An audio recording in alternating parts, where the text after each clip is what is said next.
All in favor? Aye. Okay. Can I get a motion to approve the minutes from June 13th? Mr. Forsythe, seconded by Mr. Perkins. Is there any questions? Anything wanted to be discussed to them? No? All in favor? Aye. So let's move on to nutrition programming with Laurel Ross and the Potsdam Snack Pack program. Thank you, Madam Chairperson. I have a little problem because he's not here yet. Do you want to wait for Nathan and look at it here? We can work it back in. Thank you. Oh, that's good. All right, so second, we'll move on to the Environmental Management Council EMC policy and position on nuclear energy with John Tenenbush. And thank you. Please let me know when she comes. Thank you.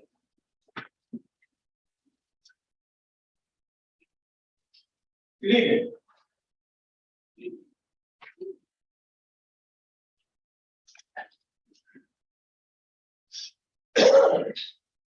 Who's on the slides? Dylan just stepped out. Okay.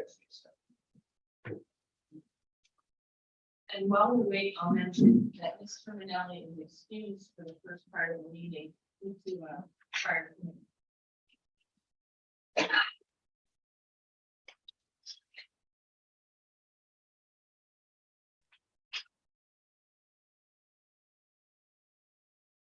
I would like to take this opportunity to introduce Sue Brown. Sue is the vice chair of the Environmental Management Council.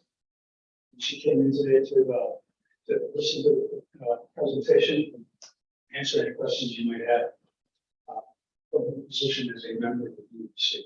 Sue, thank you for coming.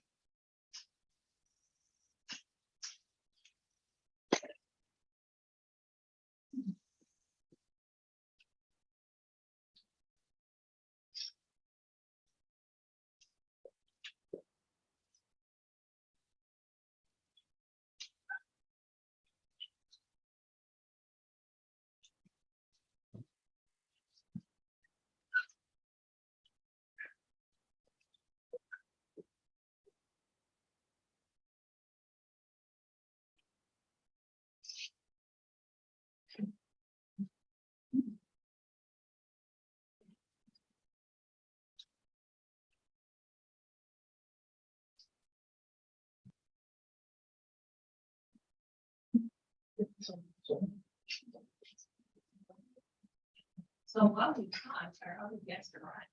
So we're going to go back to nutrition programming overall.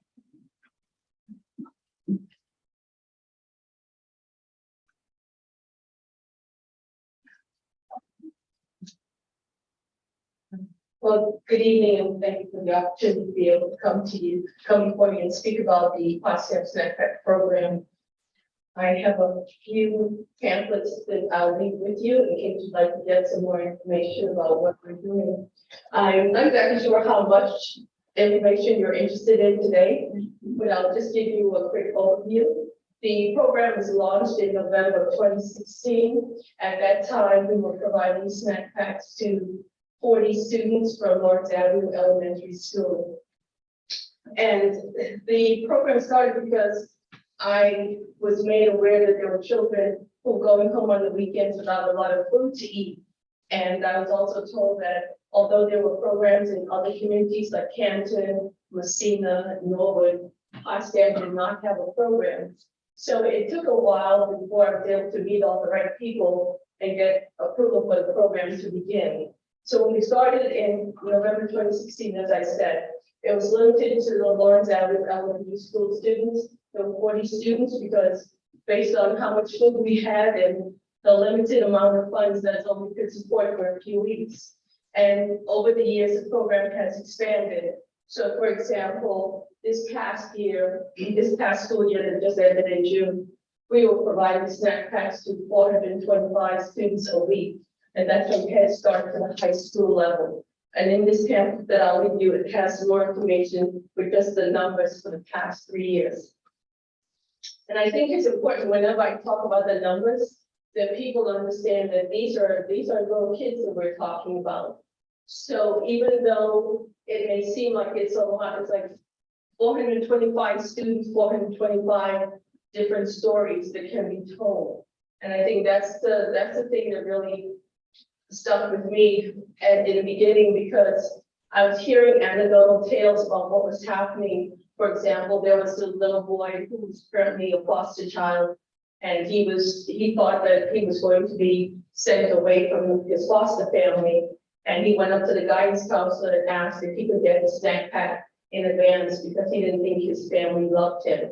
So just to hear heartbreaking stories like that, you know, we don't know the names of the children for privacy reasons. There's no reason for us to know who the children are who are receiving the snack packs, but we rely on the schools to identify the students who will get them. So basically the way the program works is that at the beginning of every school year, these students, they have the opportunity to be enrolled in the program. So the teacher will send a letter home with the student. The family will then agree, yes, my child will be enrolled in the program. They identify if they have any food allergies, and then they return that to the school. The school then gives us a list. So for example, this past school year, we had 25 children from Head Start, 248 from Lawrence Avenue Elementary, 121 from Kingston Middle School, and 35 from the high school. So that number changes year to year, but this is by far been the biggest year for us in terms of the number of students receiving the snack packs. And our program is a little more expensive because we provide a minimum of 8 items in the snack packs, and that includes a lunch item as well, such as tuna and crackers or chicken, macaroni and cheese, ravioli, that type of thing. So the children basically are getting enough for breakfast for 2 days and a lunch item. So the cost for the items in the snack packs is a little more than some of the other programs. And the other thing that we faced this past year was the fact that food prices were going up. We had more students enrolled in the program. And oh, by the way, we saw a reduction in the number of donors and the amount of money that we received. I don't think that was unique to us. I think all around people were starting to feel pressure in terms of how much money they could give out to various organizations. But we know there are a lot of worthwhile programs here in our county. So I'm glad that we actually have people who continue to give to us and who have become recurring donors, because we could not do this without their support. This is an all volunteer organization. All of the money we receive is either from individuals or from businesses. And right now, about 55% of our donations are coming from private individuals. So, I mean, it's great that we have received this level of support. I know that there are some programs that are really stretched right now. For example, Messina, some of you are probably already familiar with the story, but they're planning on shutting down their program at the end of this upcoming school year. So I think, you know, the fact that we have these programs that exist in various communities, it's great. I think the sustainability of the programs, especially those that are operated outside of the school system, could be challenging. So our program in Potsdam is operated outside of the school, because when I first approached the school about having this snack pack program, the first thing they said was it had to be operated outside of the school because they just didn't have the manpower to manage it, and also just the space requirements as well. So that's the model for our program. I know some districts, they actually have the program right there embedded with the school, and oftentimes they may have like a former teacher or staff member who's involved in running the program. I'm fairly new to the community. I didn't have a lot of time, so it's just been even more of a challenge just connecting with the right people and gaining their trust and support over the years. But I would like to say that I have been amazed how the community has responded. I really feel as though the community has taken ownership of the program. We would not have been able to last as long as we have if we had not had that level of support. So I'm truly grateful for that. And I hope that, I'm not sure exactly what you're going to do with this information, but as I said, I have some numbers that I can leave with you. For example, just the number of snack packs that were prepared this past school year, 14,720. I mean, that's a lot. And that's volunteers coming out every week to prepare these snack packs. So it's, again, it's really the community that's taken ownership of the program. And in order for us to sustain it, we will definitely need more support in the future. I'm learning more about grant writing and picking people's brains, but it's definitely a challenge. I don't know if you want to ask any questions or if there's anything else you need at this point, but I will leave the pamphlets. Does anyone have any questions? Margaret? Thank you. Thank you so much for coming around. I really appreciate it. Can you give us an estimate of what the percentage of students in the Pottsville School District who are enrolled in free and reduced lunch? So the last number I had was approximately 55%. Last time I spoke to Joanne, she said roughly it's like 600 of the students who are enrolled in Potsdam schools that are receiving free or reduced lunch. Thank you. And also, if I may, Okay. you have some contacts with the other snack pack programs. We're a county board. Of course, I'm delighted you're here from Stanford, and that I represent them.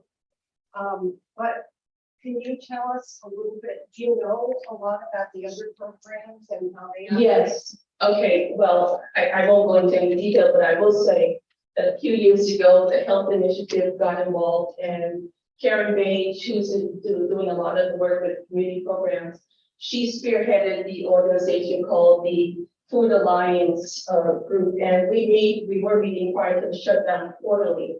And there are approximately 95 members, and these are people who are paid in various capacities as well as volunteers who are attending these meetings. And one of the reasons why we wanted to do this was to find out what each community was doing, whether it's a feeding program where you go in and you actually sit down and have a meal, whether it's one of the neighborhood centers where families go in and they receive groceries, or a backpack, a snack pack program. The idea of even colleges, for example, SUNY Potsdam, they're very involved in this group as well. But the idea was to bring everyone together to find out what people are doing, find out where the gaps are, and figure out how we can best support the community. Because there are some places where they don't have access to a program like ours in Potsdam, for example. So we wanted to try and figure out where those places were and how they could be supported. So we do have a meeting coming up in August 2nd. On August 2nd, that will be our first meeting since the shutdown, where we'll actually be in person, and that's in Mandarin. So I'm looking forward to getting together with people to see how they weathered the whole, shutdown period and what happened to the program afterwards. Thank you. Could you tell us approximately how much money you spent on food last year, for example? This year was a challenge because it cost just over $45,000 to buy the food. The previous year, for example, in 2020, 2021, it was $27,056. Now that was an off year because that was coming out of the shutdown, and not all the students had returned to school by that point. But the previous year, the food cost was $33,511. So it's continuing to go up. As I said, the food costs are going up, the number of students enrolled is also increasing. And unfortunately, I think donor fatigue and just the fact that people have to stretch every dollar that the giving has gone down. Mr. Davidson? Could you tell us how the food is distributed without highlighting everyone receives the 4 kids in the package? Yeah. So the way we handle it is we prepare everything. In the beginning, we used to actually deliver the items to the schools because at that time it was more manageable. You just put the bags in the car and drive to the school. But what we've been doing for the past 3 years is the school actually, they will come pick up the snack packs, and they're all in big bags, not the individual bags, but they're all put in big bags or bins. Then they're delivered to the school. In most cases, they remain in the counselor's office or in an office that's controlled by the council. And then the teachers, for example, in the elementary school, the teachers actually will come in. So if they say Smith 6, so in that bag, there are 6 snack packs, and Mr. and Mrs. Smith will then take those bags to the classroom. And my understanding is that they put them in the kids' backpacks or the little cubby holders themselves. I'm aware that I think at the beginning, maybe there was some of that where kids didn't want to be known as receiving a snack pack, but the fact that the numbers keep increasing every year, I think I think there's more acceptance of the program, plus we do other things in the community, like the back to school fair, things like that. So I think people are getting more familiar with Foxton Snack Pack program and all of the different things that we're associated with. Thank you. Mr. Burks. 55% comes from private owners. Yes. 45. So we, for example, we have a lot of different businesses in the community that have contributed. And we've also received a few grants like Northern New York Community Foundation, United Way, Stewart's, and places like that. So in addition to the local companies and businesses, and also we have faith-based organizations that donate to the program as well. Thank you very much. Yeah, I'm sorry I'm late. It was just, yeah, pretty wild there driving here the last 5 minutes. The skies opened up. Thank you. And all of a sudden, thank you. Thank you. And now we're going to go back to the Environmental Management Council Policy and Position and Nuclear Energy. Mr. Kennedy. Again, good evening. The St. Lawrence County Environmental Management Council was asked to develop and present a policy and position on nuclear energy. At the Board of Legislators Operations Committee meeting in March, there were several statements made that I'd like to know what the EMC's policy is concerning nuclear energy. And I would like to see the EMC take a position on nuclear energy and nuclear power. This request was presented to the EMC at their meeting in April. Staff prepared a memo to EMC members for their consideration. I'm sorry, go to the next slide. All right. The memo included some introductory pros and cons about nuclear energy. It included links to relevant source materials, and it requested individual EMC members to provide their own opinions about nuclear energy. Those were compiled, and those formed the basis of discussion among the EMC. Discussion happened at committee meetings in May. The EMC has 4 committees, so at 4 committee meetings. It was discussed again at length at the May EMC meeting and discussed again at the June EMC meeting. There was consensus on all points but one. And so since there was consensus on all points but one, we felt it was only necessary to vote on the one point. And when we get there, I'll discuss that. Policy itself, you all have a copy of it in your packet. All right, it has 6 main points, and we'll discuss each one of them individually. So the first policy, as on the screen, you'll see that EMC policy beneath it in bold and underlined. That is the actual policy as it appears in your document. So the first policy is that nuclear energy powers the universe and is essential for life. We think it's important to start from that very basic point. And there's a quote from the National Geographic that nuclear energy is the energy in the nucleus of an atom, et cetera, et cetera. And I have a quote at the bottom of the screen from Crosby, Stills, Nash and Young. We are stardust, we are gold. We are a billion-year-old particle. That knowledge, that sort of acceptance, if not quite full understanding, has seeped into the general consensus, and that's why we put that quote. Carl Sagan said that the fact that carbon, nitrogen, and oxygen atoms in our bodies, as well as the atoms of all other heavy elements, were created in previous generations of stars over 4.5 billion years ago. So we are very much creatures of nuclear energy. Next slide. Thank you. Nuclear power has been in use in this country to produce electricity for over 70 years. What you see here is a picture of the very first reactor in the United States. It was called EBR-1, an experimental breeder reactor 1. This picture is from 1952. The reactor started in 1951. And that big old reactor powered 4 light bulbs, but it proved the concept. So ever since then, we have been a nuclear country. Our next slide, it's hard to read. But electricity generation from commercial nuclear plants began in 1958. At the end of 2021, the US had 93 operating nuclear reactors at 55 different sites in 28 states. The average age of these reactors is 40 years old. As of June 2022, there are 440 operable power reactors across the world, with a combined electrical capacity of 393 gigawatts. Additionally, there are 54 reactors across the world under construction and another 96 reactors that are planned. 46 countries have nuclear power plants. The US remains the largest producer of nuclear energy in the world. China is second. Next slide.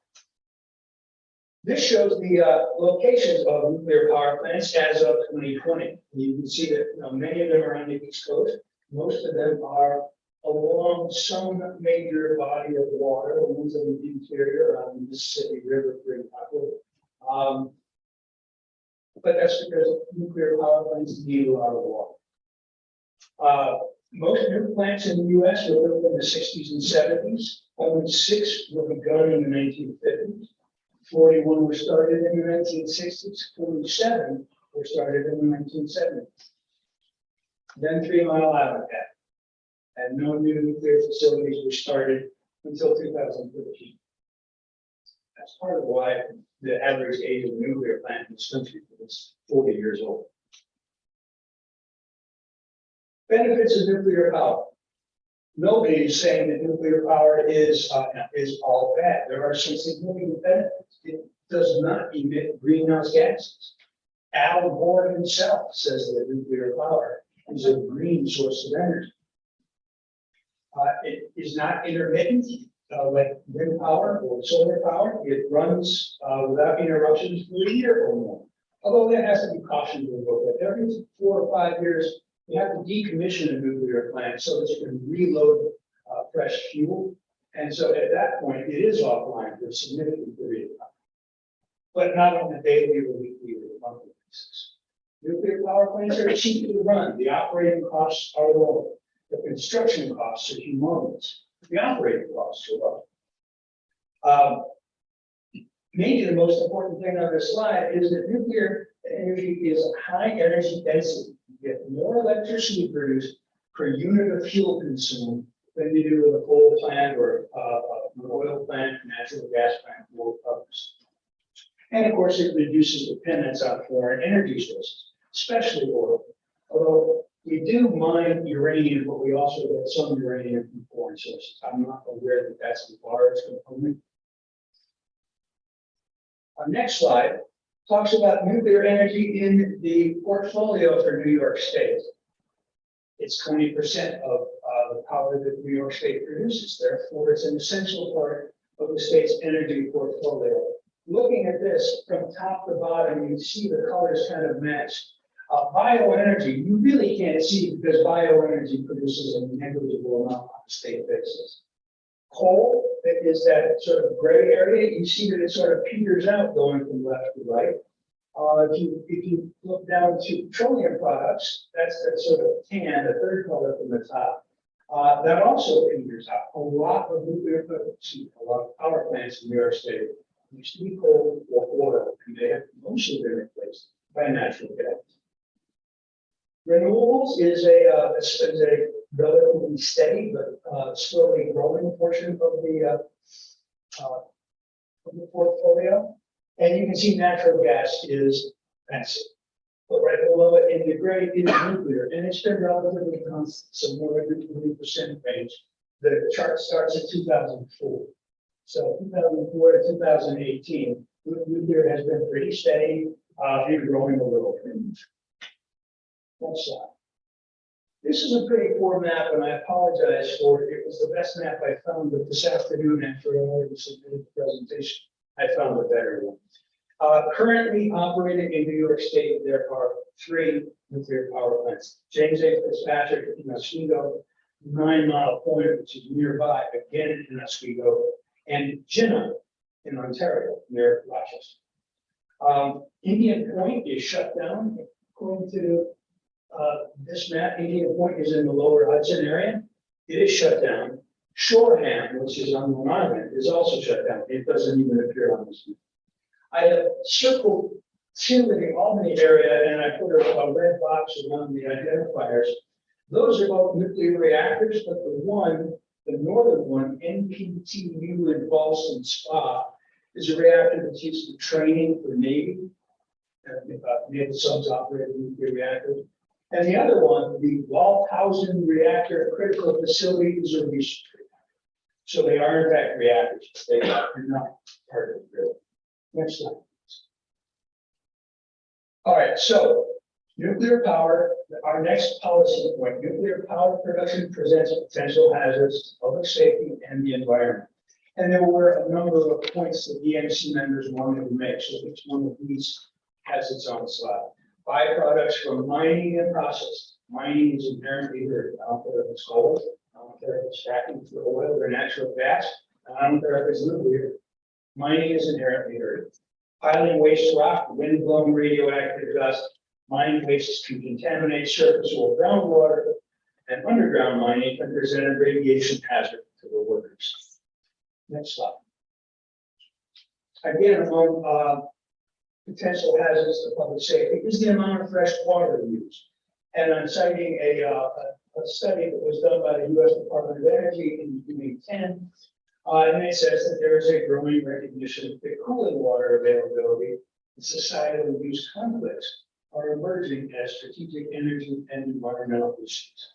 If we were to go back to the map of rural existing on, there are a couple of new plants on the Colorado River, and you might be aware that the Colorado River has been, it actually doesn't reach the Gulf of Mexico. The water is so used and reused. So there's a huge issue of water consumption. And so that's going to be increasingly important going forward. Next slide. Another potential hazard for nuclear energy is radioactive emissions in the air and the water. Now, the Nuclear Regulatory Commission has this pamphlet out there that talks about an operating nuclear power plant produces small amounts of radioactive gases and liquids, as well as small amounts of direct radiation. Power plants sometimes release radioactive gases and liquids into the environment under controlled, monitored conditions to ensure that there pose no danger to the public or the environment. Well, that's good to know. Next slide, please. All right, nuclear power production presents the possibility of catastrophic failure. What I'm showing you here is the Chalk River Nuclear Facility in Ontario, which is about 125 miles from Albany. This was the site of one of the very earliest nuclear reactors, and it was also the site of the earliest meltdown. It was only a partial meltdown, and Chalk River was one of the largest facilities. But it was a meltdown. It happened in 1952, and it was nearby. We think of Chernobyl on the other side of the world, or Fukushima on the other side of the world, or 3 Mile Island, which is all the way down in central Pennsylvania, 125 miles away. We had a partial meltdown. The Guardian identified 33 serious incidents and accidents at nuclear power stations since the first one in Chalk River. One accident, the one in Chernobyl, was ranked a 7 on a 1 to 7 scale. One accident was ranked a 6. 3 accidents were ranked a 5. An accident at Kistin, Russia, is the one in 1957 rated a 6. Chalk River, as I mentioned before, 3 Mile Island, and Fukushima, all rated a 5 on the scale. Other accidents or incidents in the United States in 1959, there was a partial core meltdown at the Santa Susana Fuel Lab. 1964 in Charlestown, there was an error in a fuel facility that led us to, quote, accidental criticality. Not sure what that is. In 1966 in Monroe, sodium cooling system malfunctioned. 2005 in Braidwood, there was a nuclear material leak. And in 2006 in Berlin, 35 years of highly enriched uranium leak. Next slide, please. Nuclear power production represents a potential hazard and how to deal with nuclear waste.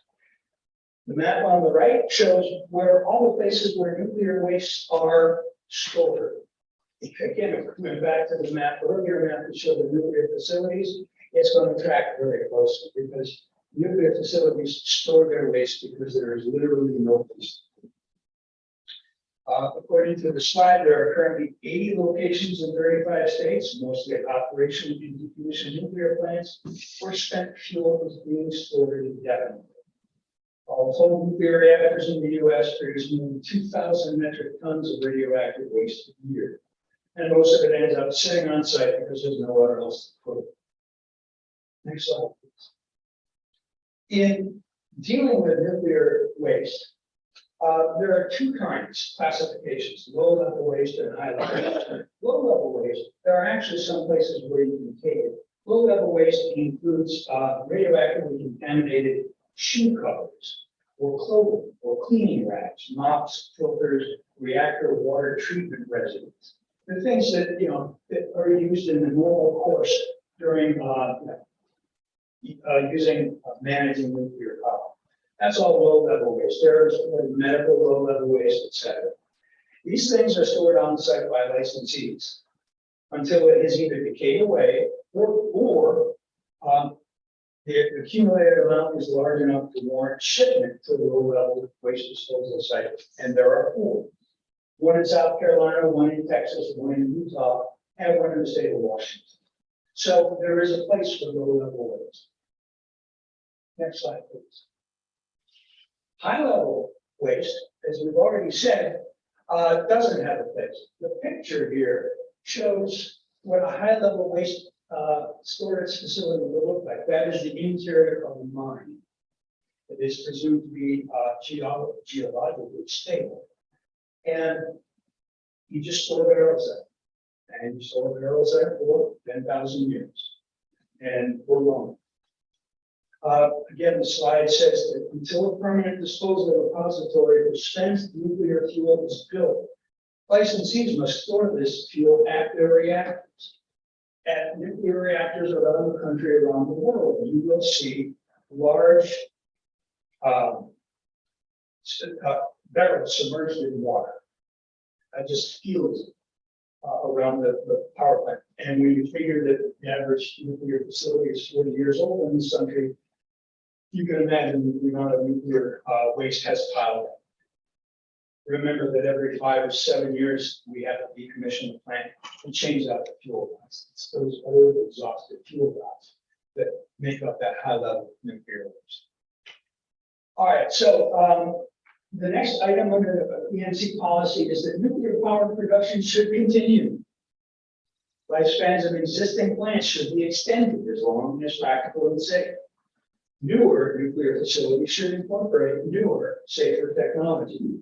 And there are a couple of examples. Small modular reactors are being developed, so you don't have to have a huge place over here and a huge energy grid to support it and distribute it. You might be able to have small modular reactors in a number of different locations. That might cause its own problems, but it will also solve a number of them. There can be new designs, such as a molten salt reactor.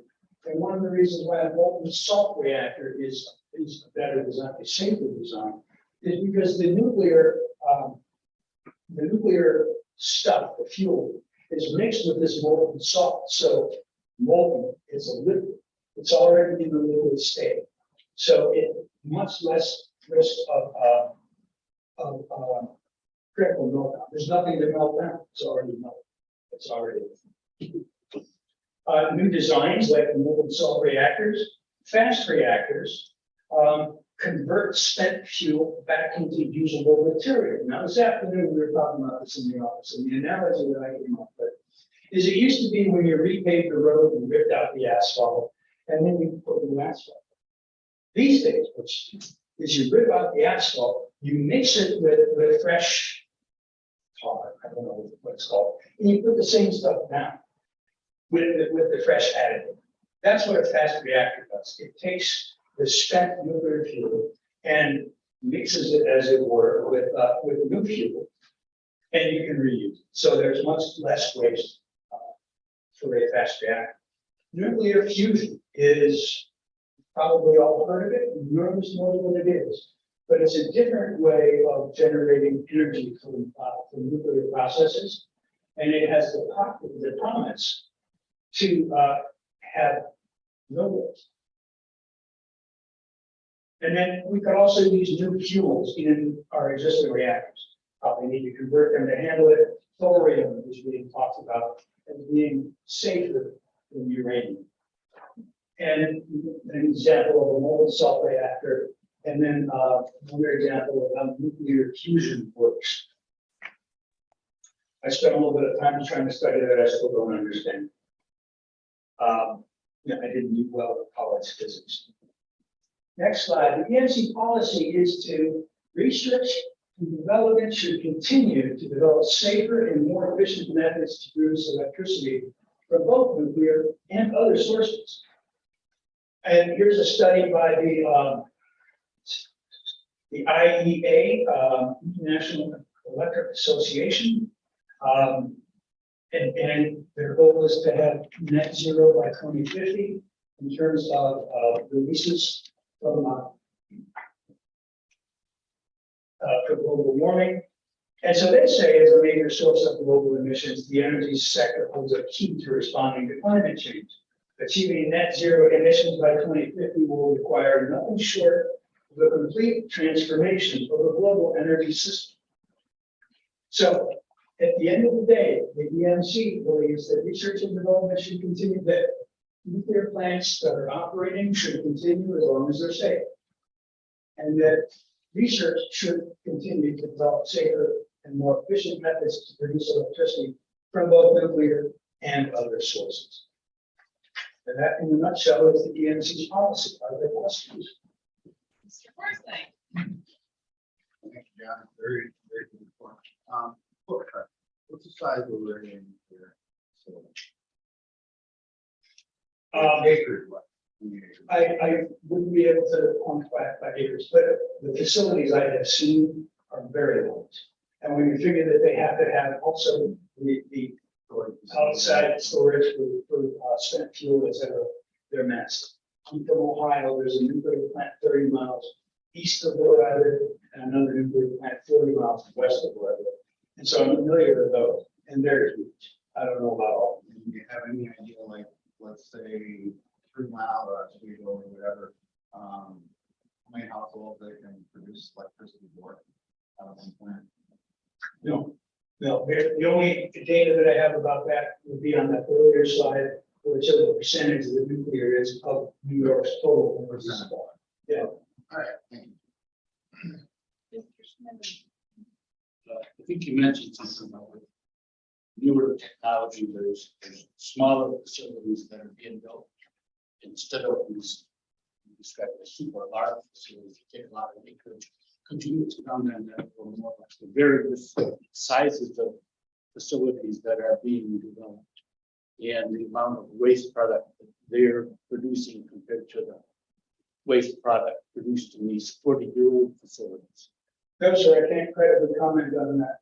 I can assume that a smaller facility would have a smaller footprint and a smaller waste footprint, but I'm not aware that there's any economies of scale, as it were, to make them more efficient. Yeah. You recommended continuation of the older facilities as long as possible with the improving technology and the less waste produced being more efficient. Probably it makes sense to close the older ones down and put money into developing the newer ones with the newer technologies which are producing the electricity more efficiently. Well, I absolutely agree that we should modernize the industry as much and as quickly as possible. I just don't know how quickly we can do that. In the meantime, the existing reactors produce a significant electricity. And so we're not advocating on nuclear plants now. That's, at the end of the day, that's. One last, I've given a lot of encouragement and support financially, especially in solar, in wind production, are they putting any money into supporting the development of nuclear technology? I have to say that I do not know. I assume that they are, and I know that in the past, there has been significant investment by government in nuclear energy. Where it's at right now, I'm not sure. Mr. Akers. Thank you. Thank you, Mr. Tenbush, on your presentation, because actually, when I looked at your outline, I thought you really took a political approach to this, like a kind of a non-position for us politicians here. So I'm glad to see your slideshow. It was very fulfilling in a lot of the data. The reason that I asked the EMT to come up with this, because you are our environmental individuals that we look to for actually for comments and actually opinions on various things that are happening. The reason I asked about nuclear was because St. Lawrence County in Northern New York is actually being exploited and actually raped by these solar companies, which is taking a lot of farmland, which was previously producing food and fiber for animals in to feed the population. It's interesting with the net zero argument by 2050, that is the same statement that is made by those that are saying that by the year 2050, we will need 100% more food than we have right today. And there's only 25% more arable land available. And so when I see this formerly productive land being utilized for ag production, for the production of food indirectly, it saddens me because this is land that's unlikely to ever actually come back, to which I believe the solar was the efficiency was about 20%. So just a few comments. The nuclear fusion, I think, has kind of been, it's something that they're working at, but still is a pipe dream. Been on the horizon for a long time. For a long time. Solar panels are very toxic. They cannot be recycled, and they actually have to be landfilled at this particular time. There's also in the production of solar panels that release various particles and chemicals into the environment also. You see those photos of the children in the mines mining the rare earth minerals and stuff that are needed for these panels in Africa. They're being exploited also. The water that you mentioned about the fresh water, there's a lot of fresh water actually being used for solar panel production. And also the major source of energy used to produce solar panels right now is coal around the world. And the water that is actually used in these nuclear facilities here today, actually in the United States, is not consumed, is it? Isn't that recycled?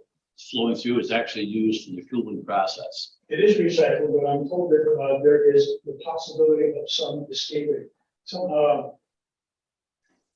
Joe Grant, who serves on the EMC, was with the Department of Health, and he informed us as part of this discussion that the Department of Health takes measurements down by the Robert Moses Dam to see if any radioactivity has seeped into the water, presumably from Fitzpatrick and the other ones on Lake Ontario. So if there is that possibility, it needs to be accounted for.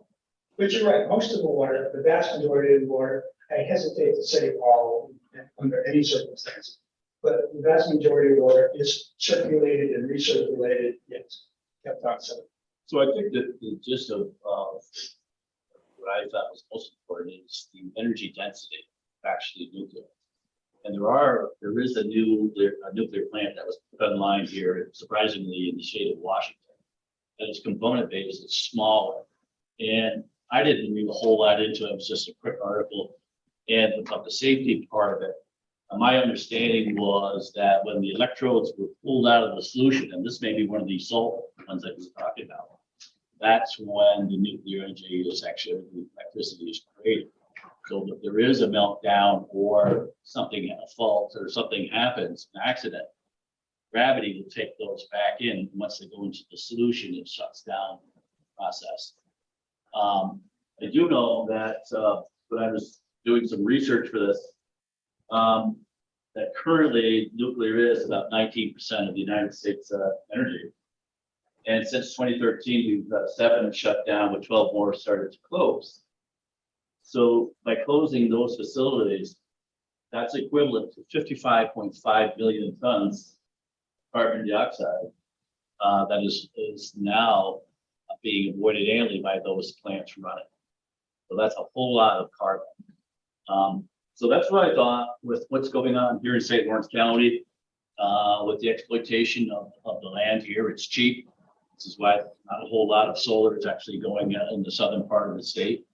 That the EMC would come out with a position paper on this.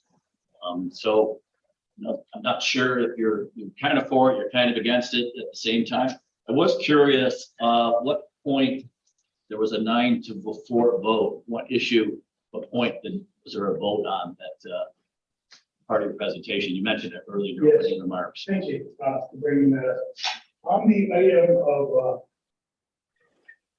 of nuclear power production presents potential hazards to public safety and the environment, and then there's a list of potential problems.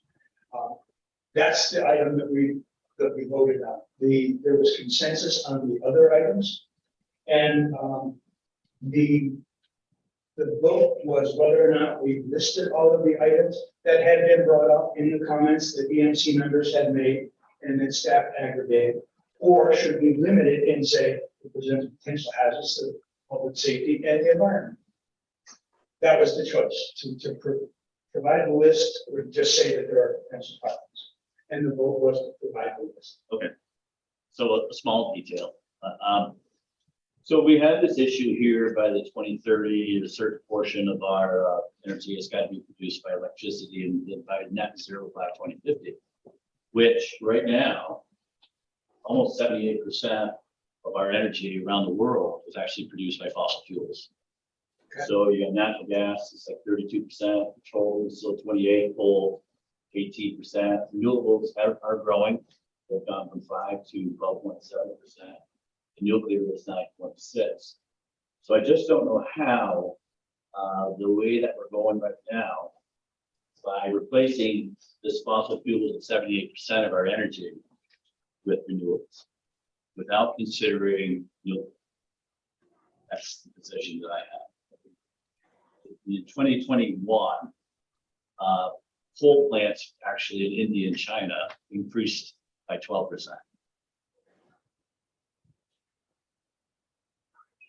Nuclear is going to remain part of the energy mix in New York State and in the United States and presumably around the world for the foreseeable future. Interestingly, Germany is going back. I read an article just this afternoon. Germany is reopening coal-fired plants rather than reopening nuclear plants that they had shut. It's an interesting decision that they made, and of course, it's immediately as soon as they get started, going to increase carbon dioxide emissions and make things worse.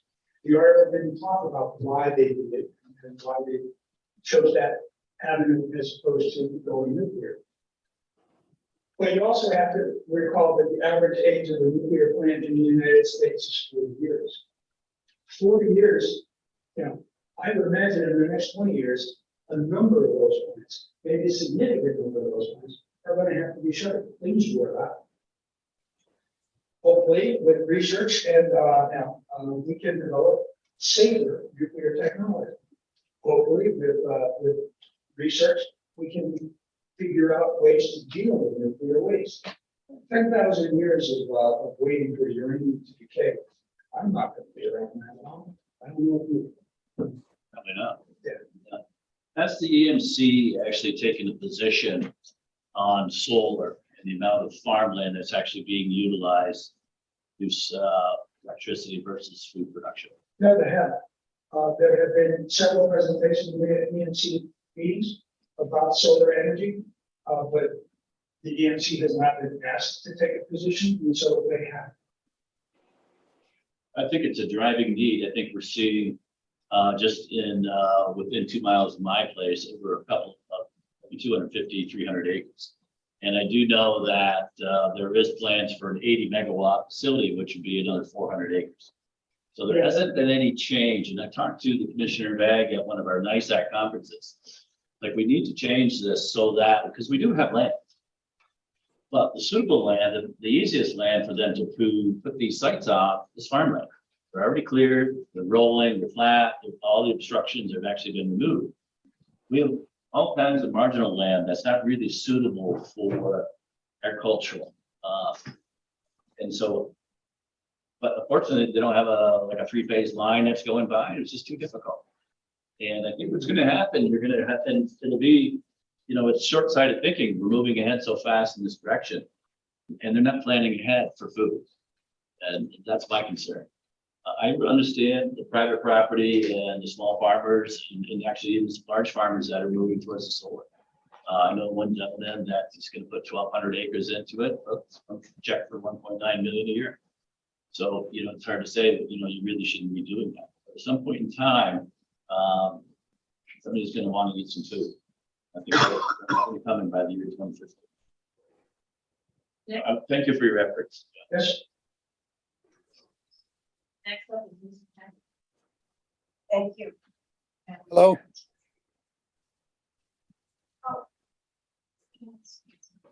Well, Margaret was first, and then Tony, and then Mr. Smith. Have a little list. And have a new list, okay. Thank you for your presentation. I have two questions. One's tough and one's easy. Which one is in my account? oh, let's go for the hard. Okay. How much does it cost to build? Today, if we wanted to take someone, what would that cost? At least 5 times more than a comparable size natural gas or oil or coal fuel. I'm calling a figure of $170 per, I'm not sure if it's a watt, a megawatt, whatever. But it's wicked expensive to build these things, and it takes forever. I remember back in the 80s, I said I was from Ohio. In the 80s, whether the Public Utilities Commission was in Ohio, was allowing power plants to charge you and me and everybody else for nuclear power before the plant was built, because it was so darn expensive. They couldn't get enough money to build it. So it's called quick construction work in progress. And it was just added to your building. You were paying for that nuclear facility years before you ever got any electricity out. They're wicked expensive to build. They're cheaper to operate, but they're wicked expensive to build. Second question, very easy. I don't know if you mentioned it, I might have missed it, but while I was in college in the 70s, and a lot of talk about nuclear power plants back in the late 60s, early 70s. One of the objections was that the temperature of the water, when it's put back into whatever body of water is being used, kills fish. Is that still an issue, or has that been remedied? It can be an issue, but in a properly run plant, it's my understanding that's basically the result. Mr. Akers mentioned that water tends to be recycled, so it doesn't escape. So if it's a closed system, and water goes out to basically a pool, right? So that the heat can dissipate when it gets pumped back into the plant. It's never going to hit that lake or that river, and so it's never going to affect those fish unless something goes wrong. And I'm not talking about a full-scale meltdown, a plumbing problem. Plumbing at your house probably springs leaks every once in a while. Plumbing at a nuclear plant probably springs leaks every once in a while. So some of that high temperature work might escape temporarily. Next up, Mr. Arquette. Thank you. John, thank you for your presentation. It was lengthy. There's no surprise, and I'm sure you put a lot of hours, you and your staff, the planning office, into putting this presentation together. The question I have is probably better suited for Patrick Kelly or the RVRDA or the OBPA or one of the economic development agencies across the county. My question would be, has in any way St. Lawrence County in the recent past or even the lengthy past been pursued in any way to bring nuclear to St. Lawrence County? In any way, shape, or form? To answer that question, I would have to reveal how old I am. I haven't been in this county. I've been here since 1993, and since I got here in 1993, there has been no effort. I am told that somewhere in the dim recesses of the past, there might have been a proposal for a nuclear reactor, and I'm told that it might have been proposed for not Eastern Point in Washington, but White House Point in Washington, on the St. Lawrence River. Those are stories that I've heard. I have no factual basis to talk about them, so I don't know if it was in the 60s or the 70s or when. And clearly, nothing went anywhere because Eastern Point and White House Point both remain blocked. I apologize. It was a bit of a rhetorical question. And the reason, again, being the amount of time that has been spent for this presentation, I guess indicated by Mr. Akers, and what it really is obviously to support his argument and the term he uses, continues to use, the exploitation of this land. I think that, and I don't have the detailed numbers in front of me that he has for sure, but what I do know is much in nearly all of the acreage that's been used by solar or wind to the private landowners was to the sole discretion of the landowner themselves. It's their land. If they want to have solar on their land, they should have every opportunity to continue to use the word exploitation.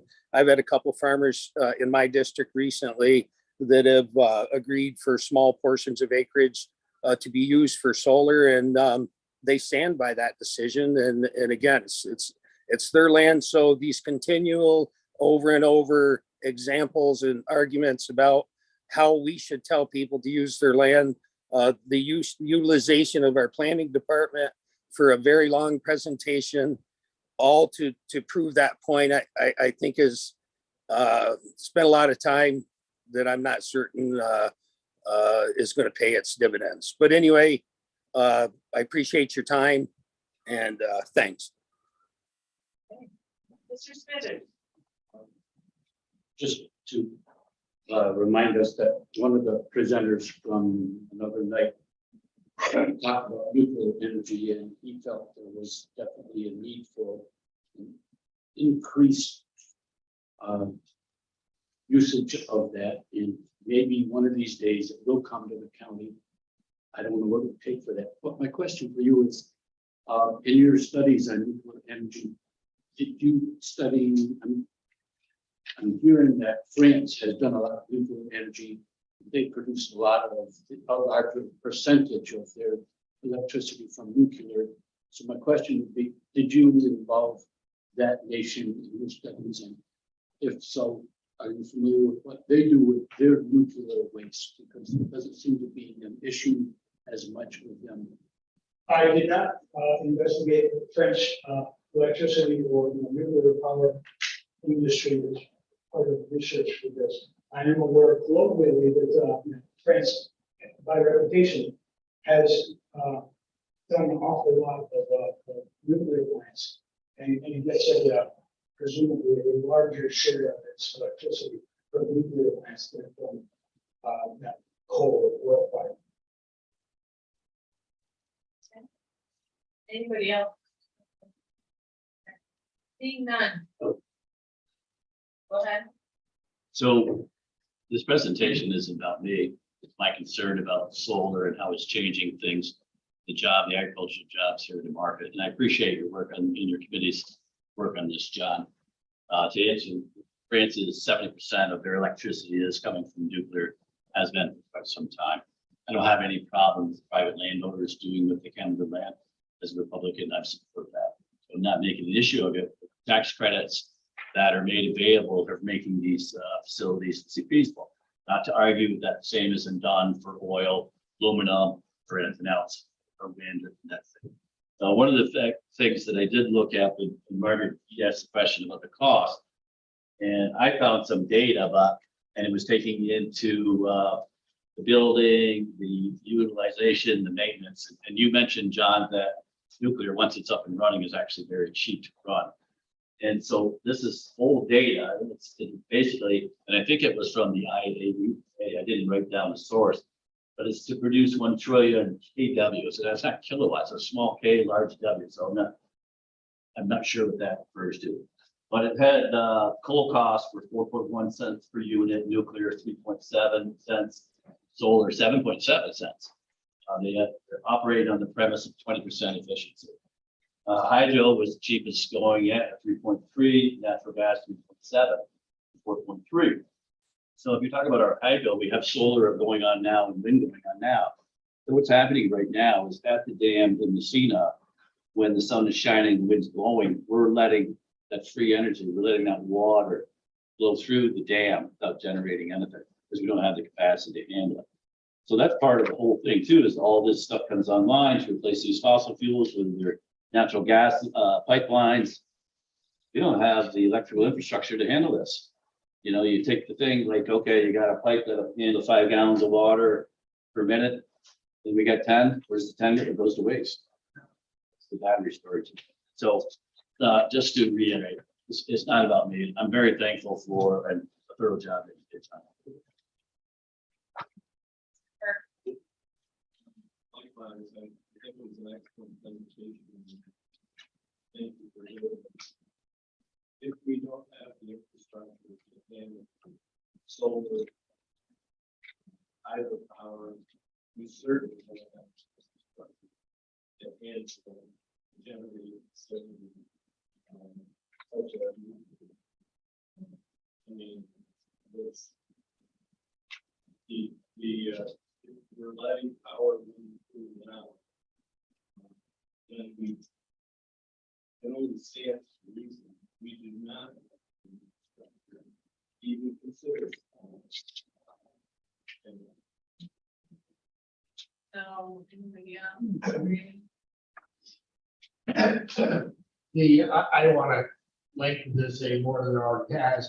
I thank the MC for doing such a thorough job on this. And I would like the EMC or the planning office to make it a formal inquiry to the Power Authority as to whether or not it's true that water is being let through the dam without producing electricity, because, you know, if that's true, I think that would be good to bring back to the board for us to take a formal position on rather than relying on hearsay and, you know, not to question what Mr. Akers has said and what he's heard, but I'd like to hear it directly from the Power Authority so that we can hear about it and react. We can certainly ask. Thank you. Anybody else? So I look at New York ISO every day, which tells us what kind of power is being produced in New York State, what we're using. So the usage so far today has been 21,368 megawatts, which is going out at that time. 15% of it is nuclear, wind 3.43, other renewables, so I think it's solar 1.3, hydro 16.6, the dual fuel, which I'm told is really natural gas, is 36.5, and what they label total natural gas is 26.7. So we're still pretty dependent on fossil fuels, and I don't know how we're going to get there, but we have to keep talking about it. Thank you very much. Rosen. All right, we're going to go on to the presentation of resolutions. Sure.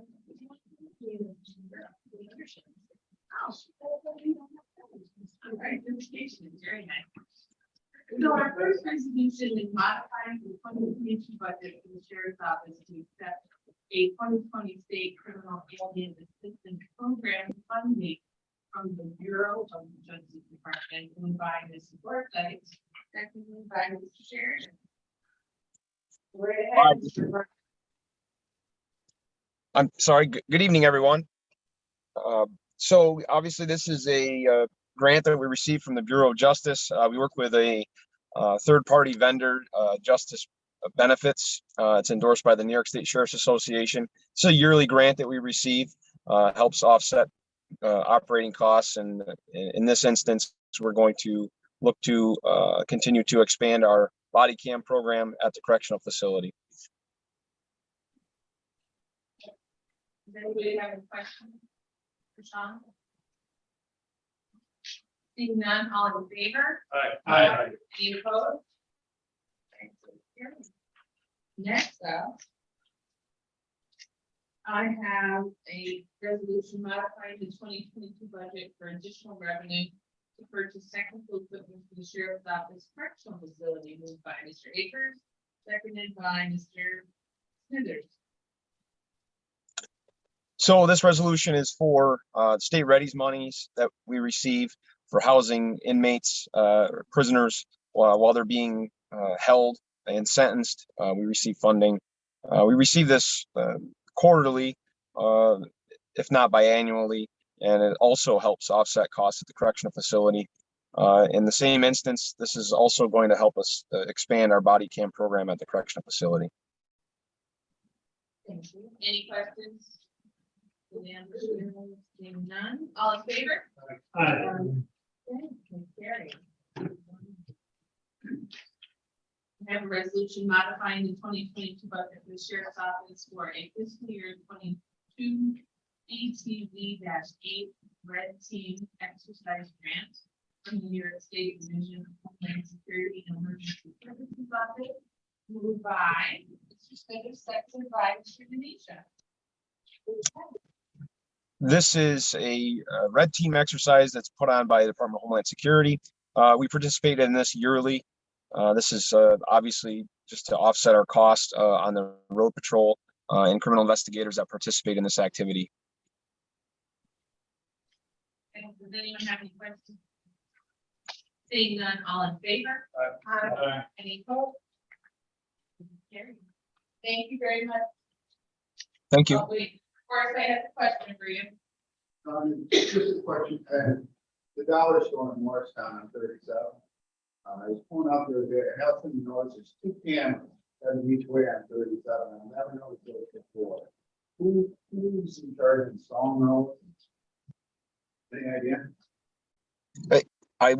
I heard most of what you said, State Highway 37 in the town of Morristown. Ms. Curran, can you just repeat what the last part that he said? It was echoing. That there's some cameras on 37 pointing both directions to traffic.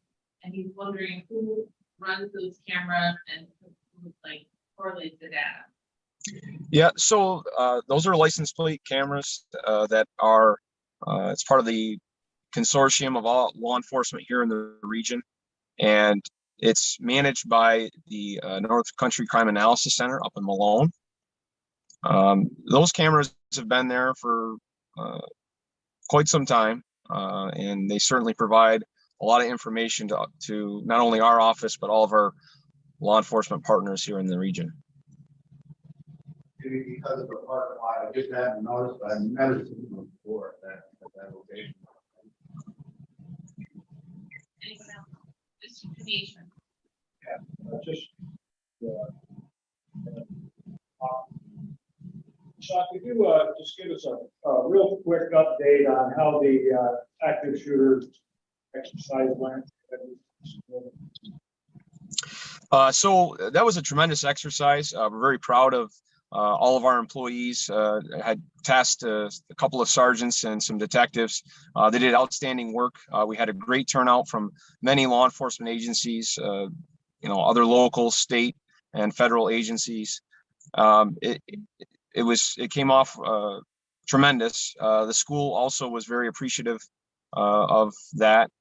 Certainly having our new SRD, school resource deputy in that school, certainly he helped facilitate that. It was very enlightening to the staff. We certainly look forward to expanding that, in the near future. It may be next year. There is a lot of planning and operational concerns and the timing of it, when the students aren't in the school. So, there's other active shooter trainings that go on. I know Ogdensburg is going to have one coming up here in the fall, and we'll participate in that as well. And it's a great effort.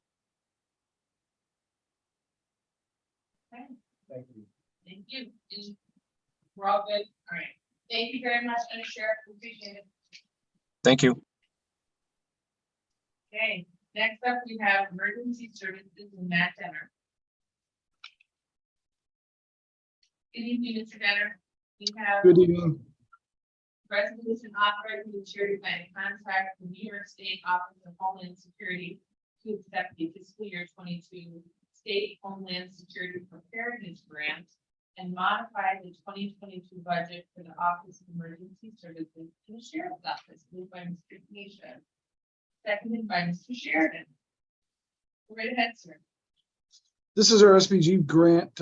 We usually get it every year. We apply for it. This grant is shared between the Sheriff's Office and Emergency Services. It helps with Homeland Security strategy for law enforcement and terrorism prevention. Does anyone have any questions for Mr. Denner? Seeing none, all in favor? Any opposed?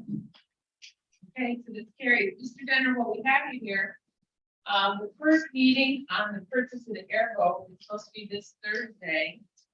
And I want to see if anybody had any questions. I know Mr. Akers, you're trying to get a So, information if you haven't Yeah, seen it Mr. already. Denner sent me a Zoom address today. Thank you. Thank you, Matt. Yep. And maybe at some point you can give us a list of the people that are going to be on that committee, just so people know. Okay? I couldn't hear you, Rita. You guys are really hard to hear tonight. At some point, can you just send us a list of the people that are going to be on that committee? Absolutely. What I end up doing is reaching out to the fire chiefs here in the county. I tried to get one from like every corner, so the whole county is like represented geographically. So we got one from Messina, Lisbon, Briar Hill, Parrishville, Star Lake. Thank you. Yep. Does anybody have any questions before we let Mr. Denner go? All right. Next up. We have a resolution that is on the table declaring June 2022 as Gun Violence Awareness Month in St. Clair County.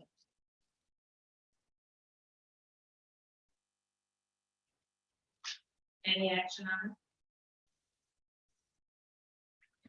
No. All right, seeing none, move on.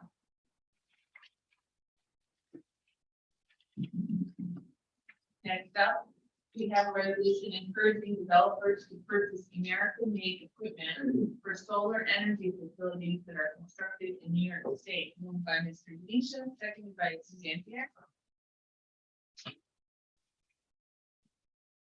You want to speak to this? Just briefly, this is a subject that came up at our Ag Board meeting. And with all the solar projects that are going in around New York State, for the St. Louis County, question was asked in regards to how many, what percentage of the panels and components were made in New York State, United States. The reality of it is there were none in St. Lawrence County or New York State. Hopefully there will be for too long with the company that brings that coming into Washington. But this is just a, I understand that it's already ceremonial at this point, but it gets the message out that we do support purchasing panels and components for the solar arrays that are being installed in San Luis County to be purchased for New York State. Does anyone have any questions? Mr. Akers? So tell me how this is different than the recent resolution that we came up with for the Port of Florida and the assault. That you're basically, that resolution was against the law that's being passed by the 6 or 7 senators representing Western New York to provide New York State salt. When we knew that you can drive up our costs, having 25,000 to 30,000 a ton.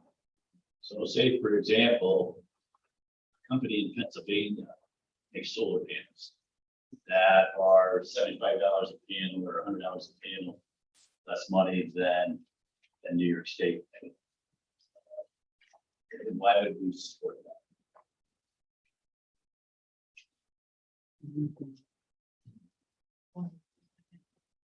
Are we going to allow Mr. Denisha to answer, or do you want to answer? I'm not gonna respond. Okay, Mr. Smith is ready. to go. I will. The way I read this resolution says that we're encouraging developers to purchase American-made equipment for solar energy facilities. The energy facilities that are constructed in New York State, not necessarily the equipment made in New York State. Okay? Am I wrong about that? You're correct, I misread that. Does anybody else have any questions? Mr. Arquette? I would suggest that if we pass this resolution and then at some point in time, we realize that circumstances existed like they did in Ogdensburg, then we would address it at that time. Well, Just one comment, I did misread it, so that are constructed and for the facilities that are actually constructed. So thank you, Mr. Smithers, for pointing that out. So I'm okay with it because it's encouraging developers, it's not mandating developers. So I can go along. anyone else? All in favor? Aye. Any opposed? Motion carried. So next up, I have a vacancy review committee. Mrs. Doyle. So the vacancy review committee met on July 12th and took a look at 7 requests from departments. I'd like to keep you informed that the current vacant number by month, and at the beginning of July, there were 66 full-time positions, or approximately 8% of our workforce. We're looking to fill part-time positions available. There were 9. And what we're doing now, you may recall, the latitude board provided post-COVID with regard to temporary positions. Those also have a limited life, if you will, by 3 or 6 month periods of time. So we did a great job of creating the temporary positions as people were coming in when we needed them for a variety of reasons. But now what we're working on is the cleanup once they've expired. So in some cases, we overlapped positions as people were retiring. We brought folks in ahead of time. And so then they would move into that full-time position. Now, as we prepare to look at budget, we're going back through and we're taking a look at those positions that were created temporarily, and we're making sure that they go away. So they don't artificially inflate the numbers that you're seeing as far as vacancies go. And ultimately, when we look at budget, we're looking at what positions being requested. This month, we are at 92% fill rate. We are 2.67% 30 days, 1.3% wait 60, and 0.67% wait the 90 days. Most of the time in those circumstances, it's because we can't fill positions, or the positions have been already open that long, that we'd like departments to get credit for how long those positions have been open. We are looking right now at 150 positions since last September, trending very similar to the other years that I've presented to you. I did want to bring an update to you before we move to departments. That last month, we approved, the board put forward and approved at the board meeting, the abolish of 2 part-time positions, if you recall, in the sheriff's office, and the creation of 1 full-time. Mistakenly, the time period on that was 60 days. I will report to you that the one of the 2 part-time positions had been open since October. And typically, when we create a new position, we go ahead and fill that. So I just wanted to make sure there was no objection. There is an interested individual, I believe, that the sheriff's office would like to move forward on. There's no objection. We'll make that adjustment to immediate. The savings have been appreciated to contract over on the 1 position. So that completes the update. Separate from those to be considered tonight, the first of which is from the sheriff. Under sheriff? Hi again. So the first position, or the only position for the evening for us, is the correction officer.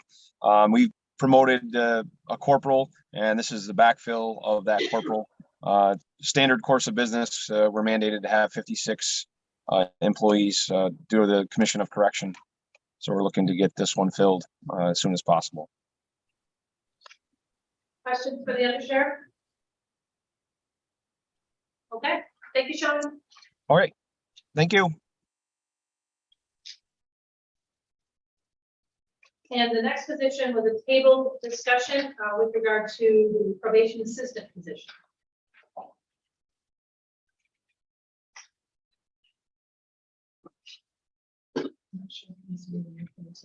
Oh, I'm sorry, it probably does. There's a motion by Suzanne Fiacco to remove it from the table. For a second, for Mr. Burke. And Mr. Fay. Hello. Mr. Pratt. Yeah, I just got him. And Mr. Fagg. Okay, so there's 5. Anyone else? Seeing none, the attempt to remove it from the table failed. No, that- Take a vote. Oh, sorry. Okay. Sorry, let's take a vote. All in favor of removing it from the table? Aye. I got 1, 2, 3, 4, 5, 6.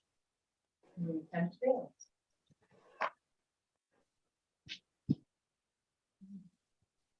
We're all good? Okay. Well, on to the reports. Okay, first up, Agriculture and Farmland Protection Board presentation.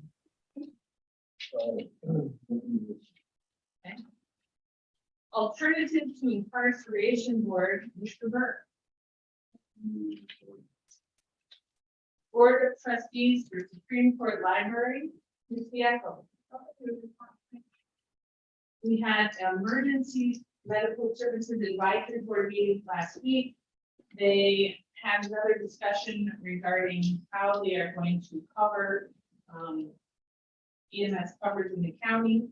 They talked about what some counties are using, which is the opportunity when you call into the 911 number to be given the opportunity to have a telephone call with somebody, like a video call with a provider to have your need triage, see if it can maybe be done at home. That was one of the ideas. And then they talked about maybe splitting up into different districts so that there was, people poised to cover certain districts and things like that. But at the end of the day, they didn't really come out with any plan that's concrete, and it would be something that they will continue to monitor and talk about. And then we have Environmental Management Council, I think, terminology. Welcome. Perfect timing. Let me get to my notes. So I know that I unfortunately wasn't able to miss it, but I'm sure that John Tenbush and Jason Fotenhauer did a fantastic job presenting the EMC stance on nuclear energy. That was part of our discussion at last month's meeting, which was on June 15th. In addition to that, we had a presentation from the Fish Enhancement, Mitigation and Research Fund, a gentleman by the name of Scott Schluter. And he gave us some information about some of the priority species that they identify some barriers, they look at habitat assessment, and they analyze the fish community populations. And these are some priority species. There's the eel, lake sturgeon, muskie, northern pike, walleye, eastern sand darter, mooneye, and the pugnose shiner. So those are the specific species of fish that they've identified. They're partnering with the NRDAR for downriver fish community assessment. And they just shared some of the financials of what they've invested in some of the fish passage projects that they've done on the upper river, like in Little Sucker Brook, Brandy Brook. And then the rest of the presentation was about the telemetry project, but I spoke to you about that when I presented on the Fisheries Advisory Board. And our next meeting is on Wednesday. Any questions from Mr. Young? Seeing none. On to Fire Advisory Board with distribution. I will join this postponed until Thursday. Thank you. The Intercounty Legislative Committee couldn't find a quorum in June, so they had tabled everything, I guess, until July. On to the jury board, with Mr. Sheridan. The jury board did not meet. Thank you. Planning board, Mr. Fay. The planning board met Thursday, and there was 7 projects, 2 from Governor Christmas, 1 from Boston, 1 from Stockholm, we referred to local action. And the discussion went on for over 2 hours on basically determining anything we could do on solar panels on prime land. What's the difference between prime land and prime land that is, if it's drained, you have a conflict between the two there. And so really, it's a lightning meeting for the planning board to talk about over 2 hours of where we're going. Basically, a lot of stuff comes back down to, we don't have anything to go over as a planning board, it's back to local action. And I think it was highlighted when the Rice Road project was presented at SUNY Canton this week, where the EDF developers made a presentation. And I was told, I do not know positively, but there was more staff members of EDF developers who were concerned citizens. And I can see why from the meeting, because we have no people. Guess that's not a very positive report. But that's not important. Any questions for Mr. Fay? Seeing none, we'll move on to old and new business. Any old business?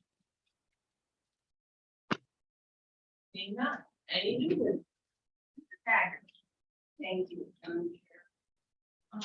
I was hoping to call on our chairman of the board to appoint a committee to look at the snack pack programs and how we can support them.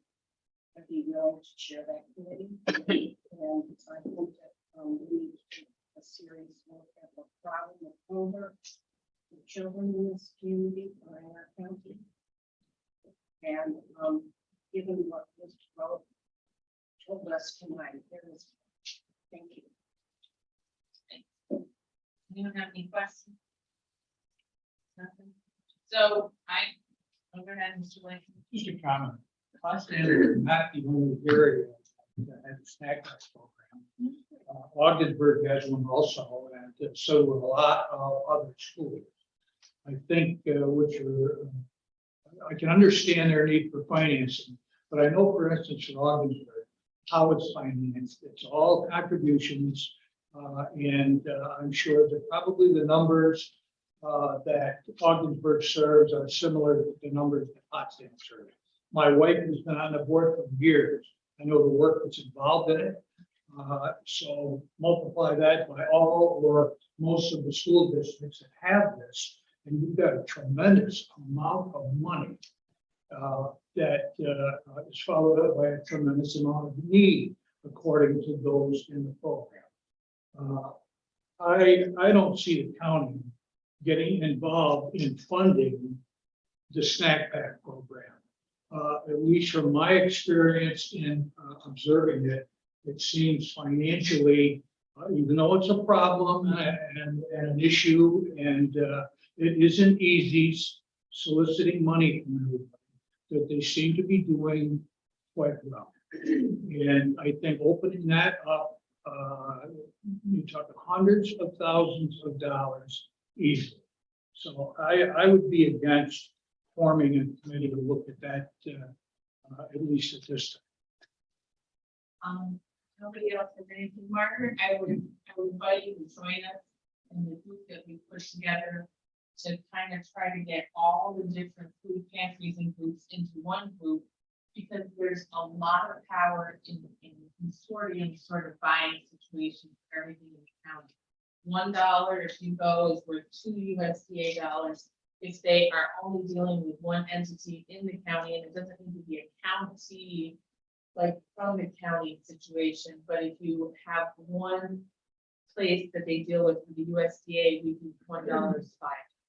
So I think it's time, with just the number of people that are in need, it's time to get us all together with one cause and do it not like so much with the county, but a group of us together from there to start. Go ahead. Thank you.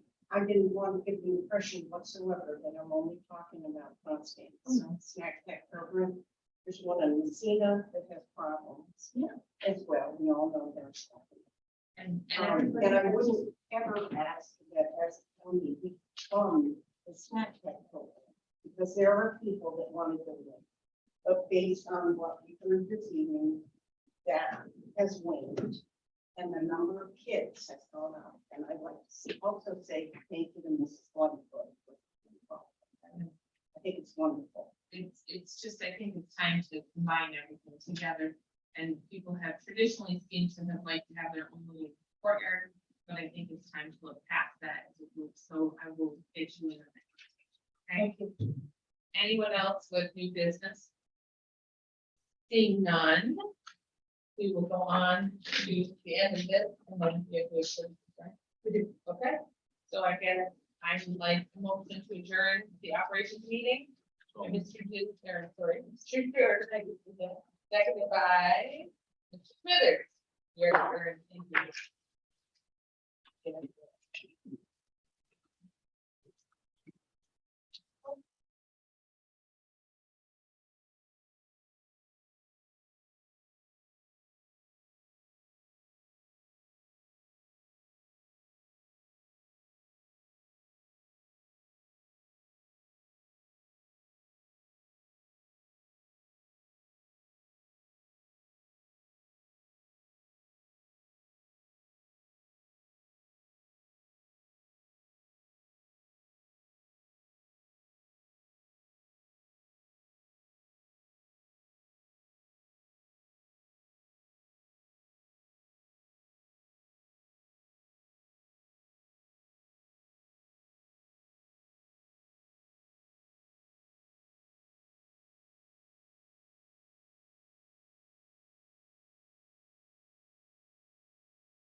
July 18th, 2022 meeting of the St. Lawrence County Services Committee. And that's for a motion to approve the minutes of the June 20th meeting by Mr. Perkins, seconded by Mr. Ganesha. Any discussion? Any comments? All in favor? Opposed? Carrie, we start with community services and Mr. Orr. And the first of the only resolution is modifying the 2022 budget for community services for the local tenant staffing agency contract. Moved by Ms. Curran, seconded by Mr. Burke. Jay? Good evening. Thank you. So this is a resolution asking to modify the budget so that we can bring on a locum tenens prescriber for the mental health clinic. This is for a half a year for a total of $128,700 that we'd like to move from the 100s into the 400s, the contractual account. So we had a nurse practitioner and she left the department. So that leaves us with one part-time psychiatrist who's 1 day a week. So currently, we are meeting the need with that psychiatrist and then also a physician assistant to make sure that the people currently have their medication needed for whatever diagnosis they have on the mental health side of the clinics. So we've been here before, as you recall, in 2019, 2020, and part of 21, we had a shortage of prescribers. We used the psychiatry services out of Upstate Medical in Syracuse for part of that. That individual cost us $285 an hour. That was through July and December of 2019. Total cost of the department was $18,766. And then in all of 2020 and 21, we had a locums at that time was $155 an hour. And that was predominantly for the addictions treatment side, but was for 13 hours a week, give or take, for the medication assisted treatment prescriptions. So that total cost for all of 2020 and into March of 2021 was $124,387. But again, that was only for 13 hours a week.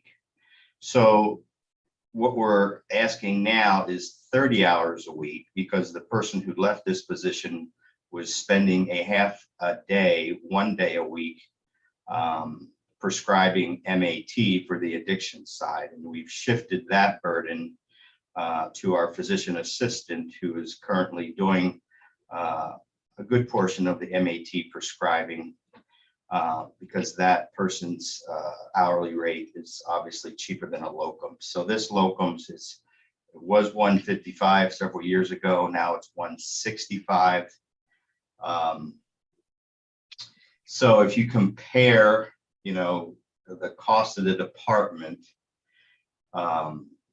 the nurse practitioner that just left was being paid $59.75 an hour. That was for 8-hour days. Again, that included some portion of that prescribing for MAT. And that salary was $124,286 a year. If you added on fringe, the total yearly cost was $173,443. So if you, compare apples to apples for a year, and again, this resolution is for 6 months, but if you were to compare it for a year, it would cost us $257,400 for 30 hours a week for a year. So we're asking for a half a year at this point, 6 months. So that would be an increase to the department cost of $41,978 for that 6-month period. Questions? Comments? Mr. Dinesh. Mr.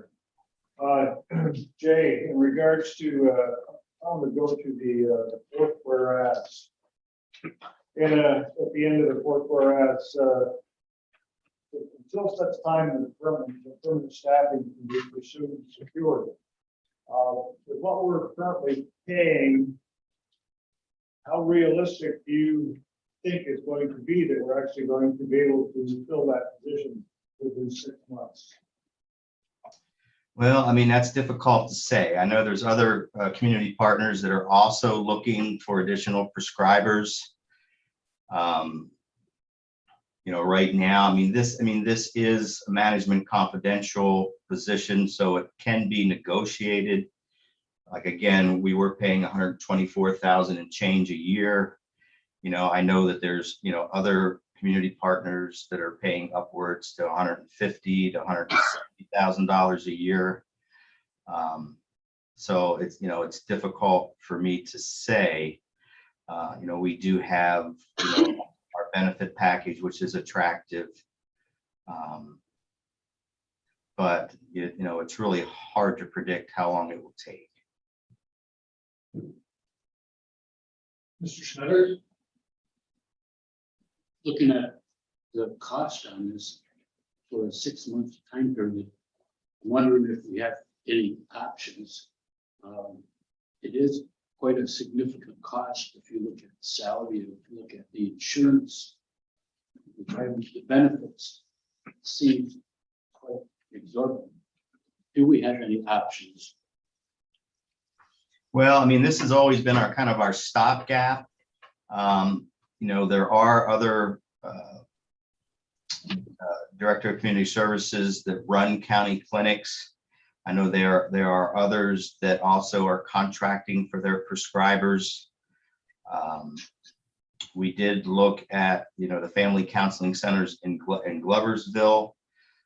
That may be a possibility. At the time, they had some extra prescriber time. I'm not sure where they are at right now. That's one of the things I need to look into, but this was more of a kind of an emergency stopgap. But you are correct, it is expensive. And again, it's, for a half a year, it's an additional 42,000 additional cost that we would not have incurred if we did not lose this practitioner. Sure. So this budgetary item is for a 30-hour-a-week provider. 30-hour, 4 days a week is what our need is right now. Yes. Now, you need a psychiatric nurse practitioner for the psychiatric part of it. Could you not come up with an MAT provider, because you don't need a psychiatric nurse practitioner to do your MAT from anybody that has the X-waiver license? To do that part, they're kind of more plentiful and probably easier to get on a per diem basis. Have you tried looking at it from that perspective? Well, correct. I mean, the prior nurse practitioner that has since left the department was prescribing MAT medications a half day a week. So that would have been a full day in a 2-week pay period. So rather than put that responsibility onto a locums, if approved, we would shift that time and expense over to the physician's assistant, whose rate is less costly. So we are doing that. And that brings us down to the 30 hours a week rather than the 35 or even the 40. And your physician assistant is one with a waiver to the psychiatric part? I'm sorry, I'm having trouble hearing tonight. What was that? Or the physician assistant that's gonna do your MAT, is he a psychiatric physician assistant? Does he have that certificate to be able to do that? That individual does have a waiver through OMH to prescribe psychotropic medications to stable individuals. So that's how we're, right now filling the stopgap until we get a locums in place between the psychiatrist who can take over the caseload and write prescriptions for people who are not as stable, and the physician assistant who has a waiver from OMH only to prescribe to individuals that in their recent history are stable. Okay, so sorry, one more question. So when you look at all the hours that you. So when you look at all of the hours that you need, is there no way to slide them around? Put the MHT people with one person, the kind of less complicated psych people with PA with the waiver, and then have your psychiatrist do the rest of the people? I mean, I guess I'm wondering if we could look at kind of the breakdown more, and if we could maybe table this, and so I would move to table this until we can kind of look at it, because there's a lot of different ways that you can shift the staffing. Well, I mean, we have asked, the physician assistant is part-time and also works for other medical facilities in the community. So her time is not unspent in terms of. Point of order, Mr. Chair. Motion has been made to table. Table. I would second that. Sorry, I didn't hear. I'm sorry. I'm not So allowed. who made the motion to table? I made a You, motion to table. seconded by Mr. Akers. No discussion, all in favor of table. Just to look at the staff. Let me back up one step here to when. Finance. Just finance. Second. Great. Yep. Here's a week. All in favor of tabling this resolution to finance? Aye. Aye. Opposed? 1, 2, 3. The 4. The motion finance fails. We will move along. Excuse me. Motion passes, excuse me, and will be tabled to finance. And the next item is an update on the mental health and addiction fund by June. Go ahead. Sorry for the confusion.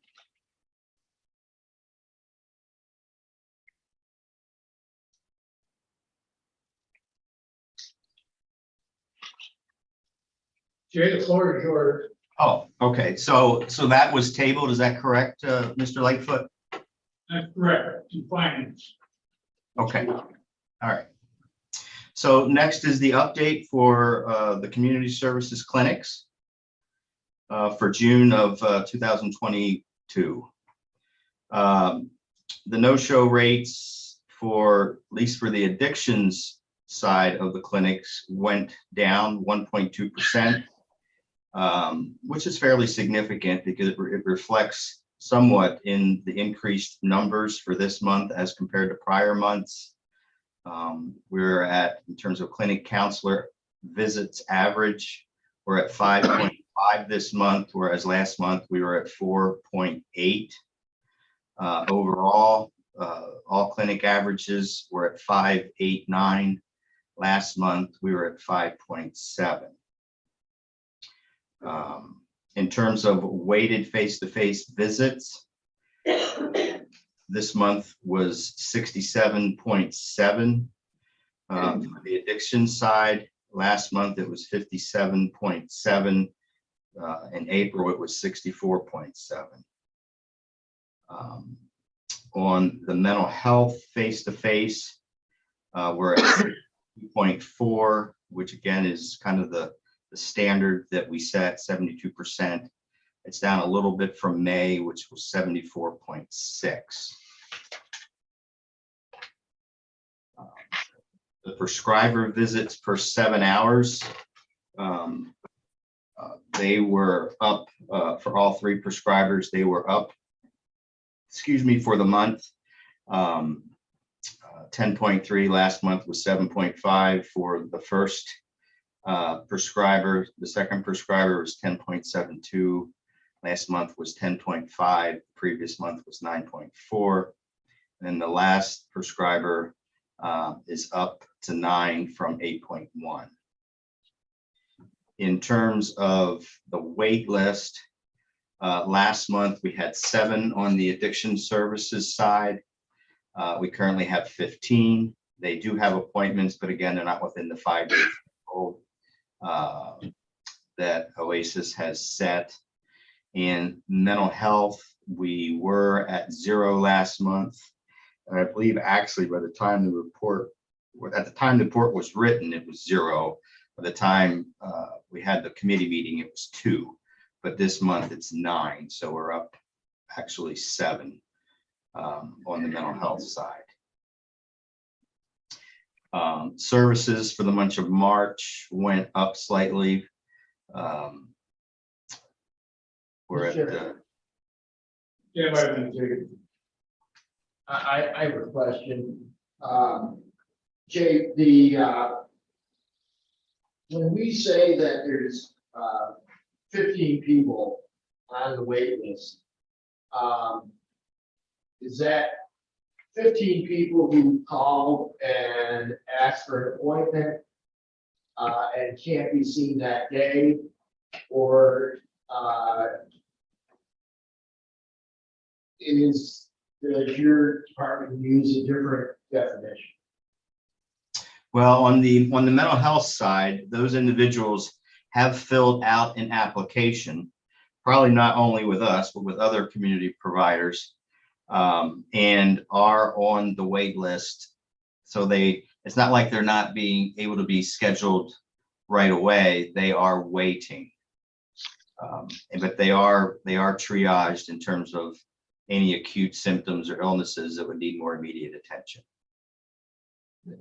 At one time, okay, so I call and I have a interest in, I have an addiction problem, and I called your agency, Susan Powell.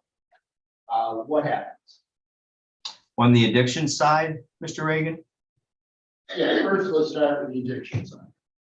On the addiction side, you'd be given an appointment. It's just not within the definition of being seen as Oasis sets their bar. So Oasis says anybody that's not being scheduled within 5 days is considered being on a wait list. Okay, That so is not, in addition to the 5 days, the 15 person, how long until you're gonna get to that? You got 5 days plus how many days until the 15th person is seen? I mean, it really all depends. I mean, some of them might have a scheduled intake, several weeks out. There's some that don't have an appointment. So it's a mix. So some of these people might not be seen for several weeks. Correct. All right, and on the mental health side, same question. Yeah. Well, no, excuse me. That was on the mental health side. Within the addictions treatment side, we can usually get them in within a week, week and a half.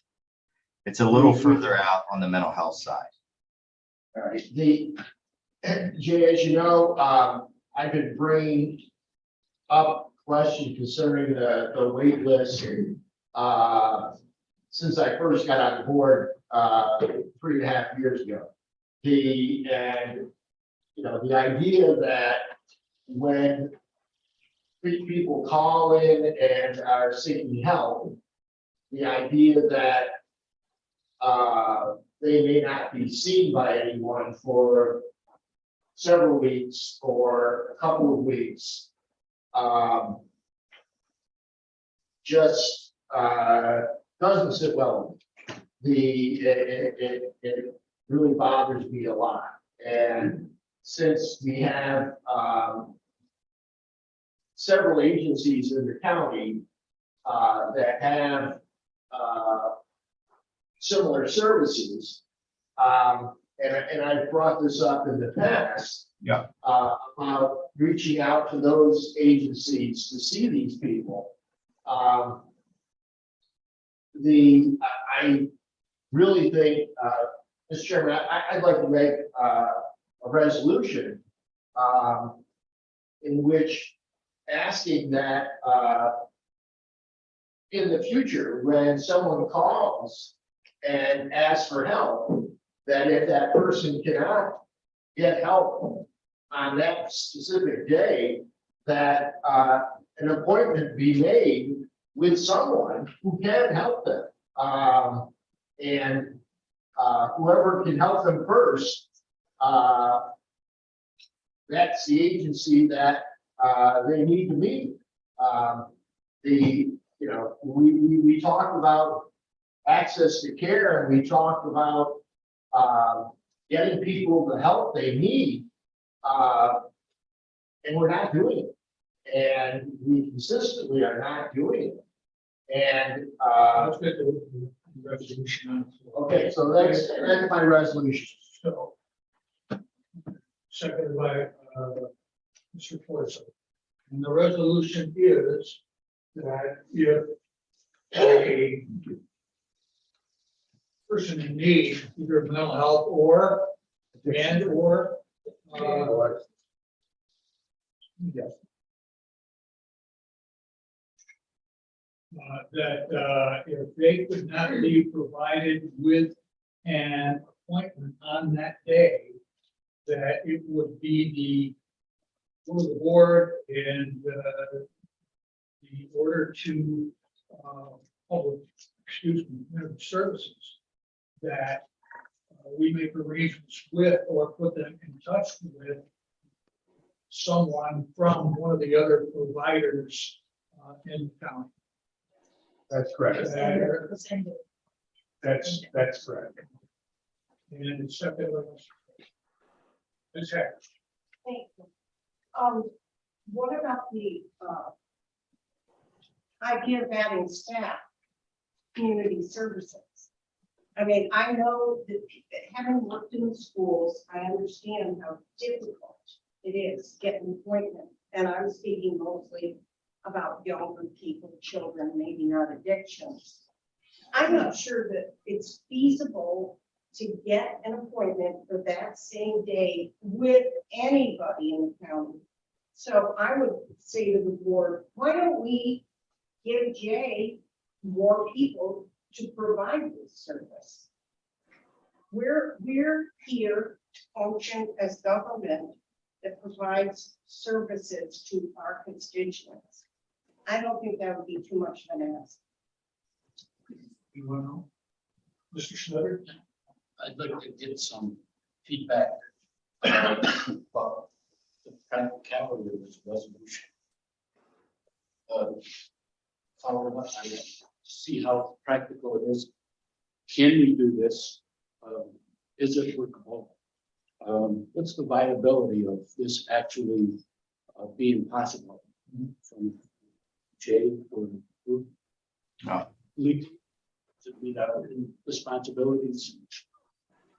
Well, again, I will say that many of these people are on multiple waiting lists, and we always give them a choice if they want to continue to be on our waiting list or they want to try to seek services elsewhere. So we're certainly not the only agency that has a wait list. The behavioral health urgent care, there is some capacity to see people right now because it's a fairly new program. There's less capacity at the Citizen Advocates Messina Clinic. The Wellness Center for Claxton Hepburn has even greater wait lists than community services at this point. United Helpers, they have some slight capacity for being seen by a counselor, but they do not have the prescriber manpower at this point to take on any new medication management individuals in the community. I have yet to hear from St. Lawrence Health in terms of what capacity they have and could offer. Mr. Graham. So the job of government is to provide the services that cannot be provided. We just tabled the resolution looking to pay somebody 30 hours a week for 6 months, what we normally pay a provider for an entire year. Didn't we look at the possibilities? We just installed, now we had nothing to do with it, a separate business, just installed a walk-in urgent care, mental health, in Oxford. Have one in the wall, they're staffed 24 hours a day, 7 days a week. They send people in to triage them for addiction services. Many times when I'm working in Governor, they'll triage somebody at 11 o'clock at night as a walk-in. They call Governor and prevent for a detox at 1 o'clock in the morning. You didn't hit them. I mean, there's a lot of possibilities there. So the idea that we would try to expand our county-run business when we can't get somebody to staff a third provider at a double expense of what we would normally pay when there's a walk-in clinic in Augsburg and they have a psychiatric nurse practitioner or psychiatrist on call 24 hours a day, 7 days a week. They can see them by teleprompter. I just don't know why we would have a waiting list at all and why we would not just. Well, again, they're given choice. I mean, we can offer, other providers in the community that may have some capacity to see them sooner. But if they say, no, I want to, some of them have a history with county clinics, county counselors and things, and they would prefer to wait rather, than be seen elsewhere. So, we do give them choice. Mr. Eckbach. Thank you, Mr. Chairman. I'm just not sure if a resolution is the right way to approach this issue. I find that this should be more of a directive from the board. That's something that I may support, a directive to do this, but to bring it forward in the form of a resolution, to me, indicating to a department head, a specialist in the field, with this type of formality, I think it's a process we want to start establishing. I believe it's micromanagement, and I think it's important. And we are a policy setting board, but I don't think that this is policy. This is a directive. So I would support a directive in this with that particular language, but I don't think a resolution is in order for this. Thank you. Mr. Burke. I agree with Tony. Looking at the data that Jay provided us tonight, I'm impressed. I think his data is impressive. I think we're seeing people fairly quickly. The fact that people are willing to wait to be seen by our clinic speaks volumes to the quality of our clinic, in my opinion. And Jay said he's offering people alternatives. We can't see them, give them an alternative. But hey, let's give him all the direction that we could possibly give him, rather than the support that he's asking. So we postpone filling a provider for another week. Hey, no big deal. But yet we're concerned about the number of people on the waiting list. How do you reconcile that? How do you reconcile that? This guy has done an outstanding job. He's produced solid results for the county. He's done with the methadone, with everything. He's asking for our support, yet we're going to tell him how to manage his plan. Knock yourself out.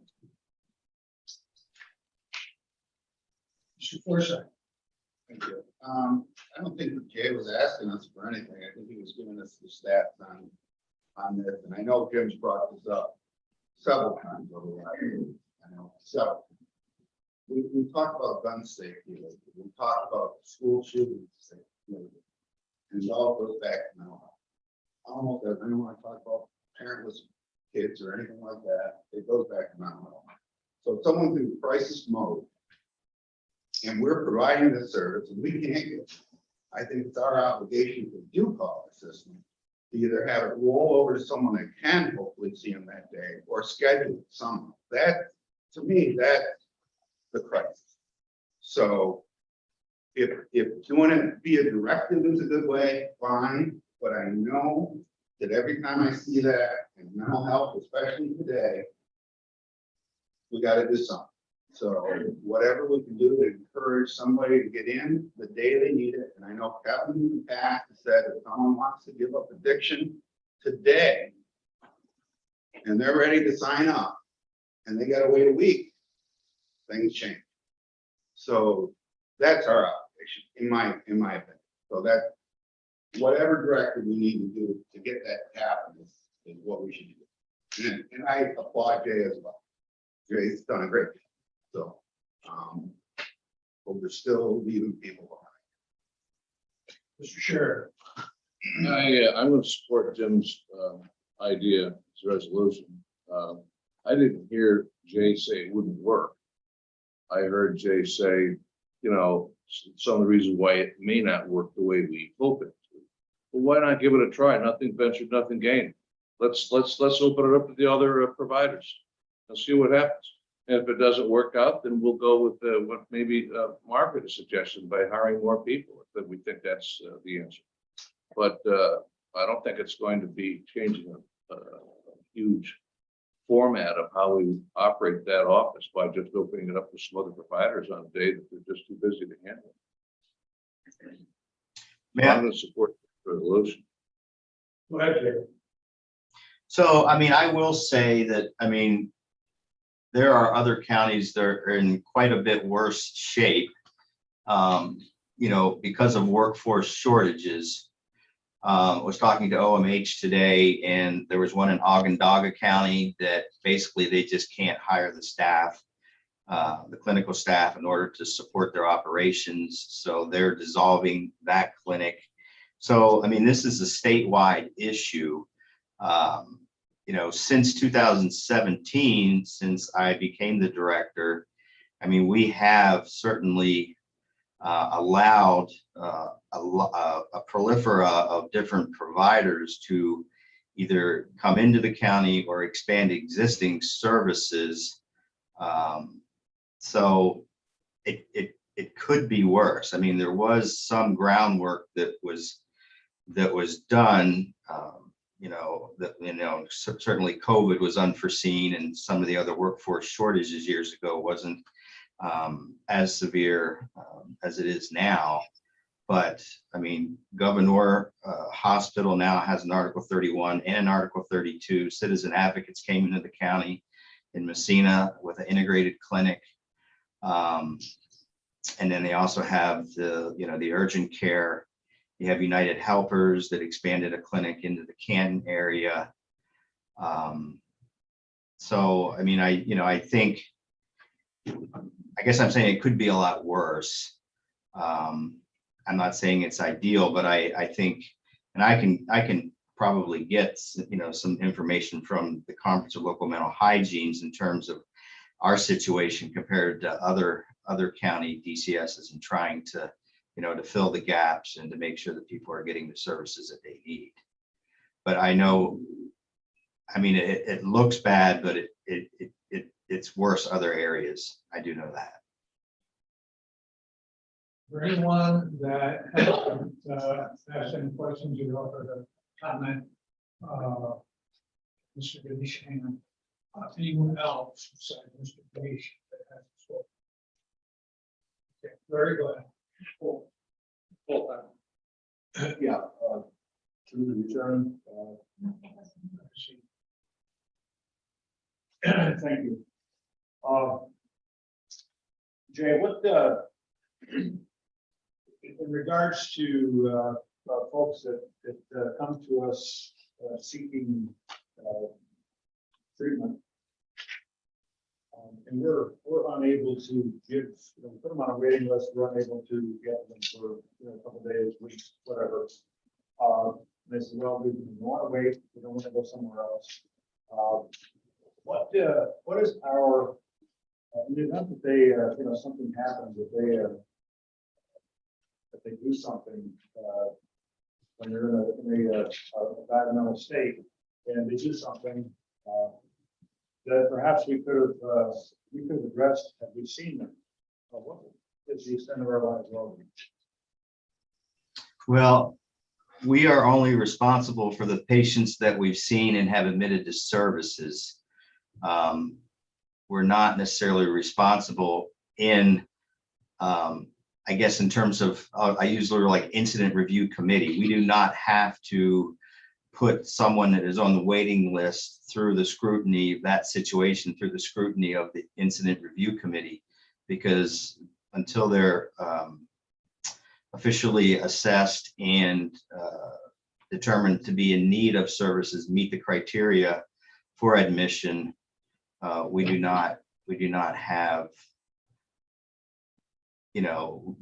they would not come to the level of having to do an incident review and report that into what they call the NIMERS system or the Department of Justice system.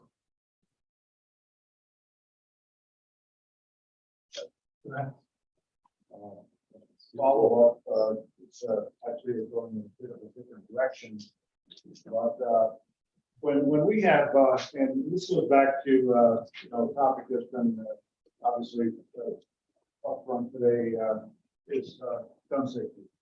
When we have patients that seek or are referred to mental health providers for treatment, what is the mechanism for providing necessary information to law enforcement agencies that people may be a hazard to themselves or to others?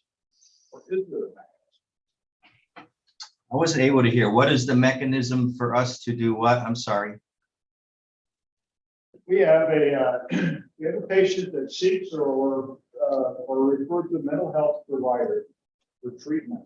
Yes. What is the mechanism, if there is any, for providing the necessary information to law enforcement agencies that these folks might pose a hazard to themselves or to others? Well, I mean, there is the SAFE Act, and a lot of those referrals that come through my office either get approved or unapproved in terms of being forwarded to the Justice Center based on the information we receive. A lot of those come from, predominantly, I would say, come from the inpatient units where somebody was assessed and deemed to either be a danger to themselves or other, and then with that initial crisis evaluation was admitted onto an inpatient psychiatric unit. Okay, thank you. Mr. Chairman, Thank you, Mr. Chairman. I have a couple of questions, mostly just to clarify for my own sanity, so I'm not leading myself through assumptions. And some of this is based on, so the people that are on the wait list, right? When they first call in, they are triaged, right? And if they are in crisis mode, are they seen immediately or referred to somebody else immediately and not placed on the wait list? If they are in crisis, yes. I mean, some of these people who are on the wait list for people that are seeking, a subsequent episode of care. So for instance, they had a bout of depression, they came to the clinic, they were treated, they were placed on medication. Once stable, sometimes, we step down and we allow the primary care physician to prescribe the medication. It's not a complicated cocktail of medications, and the primary care is comfortable, say, just prescribing the Prozac or the antidepressant and so forth.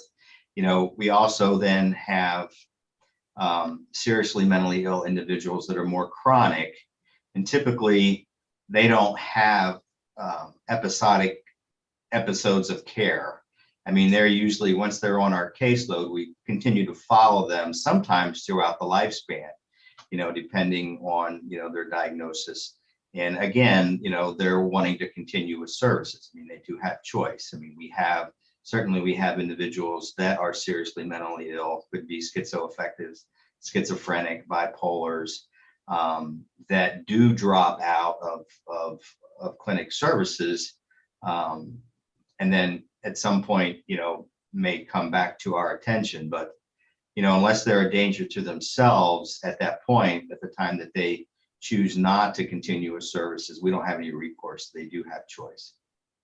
And are some of the people on the wait list people that have been seen maybe by an emergency room or by an urgent care facility, and as they follow up, they've been told or recommended to seek mental health services or addiction services, and they've called to schedule like a regular appointment? Yeah, and more so possibly from the urgent care that has happened. If someone goes to a psychiatric emergency room and is evaluated, we try to get them into the clinic within a 5-day period. Or it's five working days, 7 calendar days. Okay, and then, I mean, your practices in your offices better than anybody else. If I were, let's say, to call from Messina, for example, and you did have to put me on a wait list for something, I guess with the conversation on the phone right now, as the practices stand, would the person on the phone say, we can't get you in and your appointment would be in 8 days? I'll put you down for that appointment. But in the meantime, I would also recommend that you could call these additional places that are right within Messina that could possibly have openings or provide services earlier. And I think that that's kind of the direction that Jim was taking that. Is this a practice that we use right now? We do. Yeah, we give them choice. And we also always give them the hotline reach outs phone number in case things would decompensate, for some, for, a faster reason for whatever. Last question, I promise, and I'll zip it. Having this unexpected vacancy pop up with a provider, how do you think, and I know that you can't see into the future, how do you anticipate based on past practice, how do you think that's going to affect the wait list and the time that it's going to take us to fill that position? Well, I mean, it's certainly going to affect, best practice. I mean, right now, because we don't have the capacity to either see them over Zoom and or by, in person, much of the prescribing that we're using to kind of fill in the gap, so to speak, are bridge scripts until they can be seen. So unless they become unstable and, kind of draw or rise to the level of needing either a face-to-face or a telehealth appointment because of that instability, they would simply be bridged. Sure. Didn't have my hand. Because before I got you down, Ms. Haggard? Thank you. 2 things briefly. First of all, a resolution or a directive is probably, I hate to use the word we all hate, a mandate. So what is the measurability of the success? Jay's sitting there with a piece of paper and line down the middle. Oop, I got them somebody. I didn't get them. So is this something that we're going to evaluate at the department head on? It's confusing to me that we're asking for this, and I know it comes from a thoughtful place. Mr. Reagan's idea is good, but I think in terms of feasibility, what if he's there and can't find somebody to see this person? And I think from what I have anecdotally observed, it would be very difficult to meet this 100%. So that's the first part, measurability. Secondly, I have a little bit of knowledge about what's paid to mental health care providers in this area. We don't pay well. We need to take a look at that. Thank you. You went off. Straight. So a couple things, turning to provide for a week, I think by the tables of finance allow Jay up the information that there was a deficit. He had inquired one of the clinics downstate. So I think it's doing our due justice, $128,000. I think we can wait a week and look at that.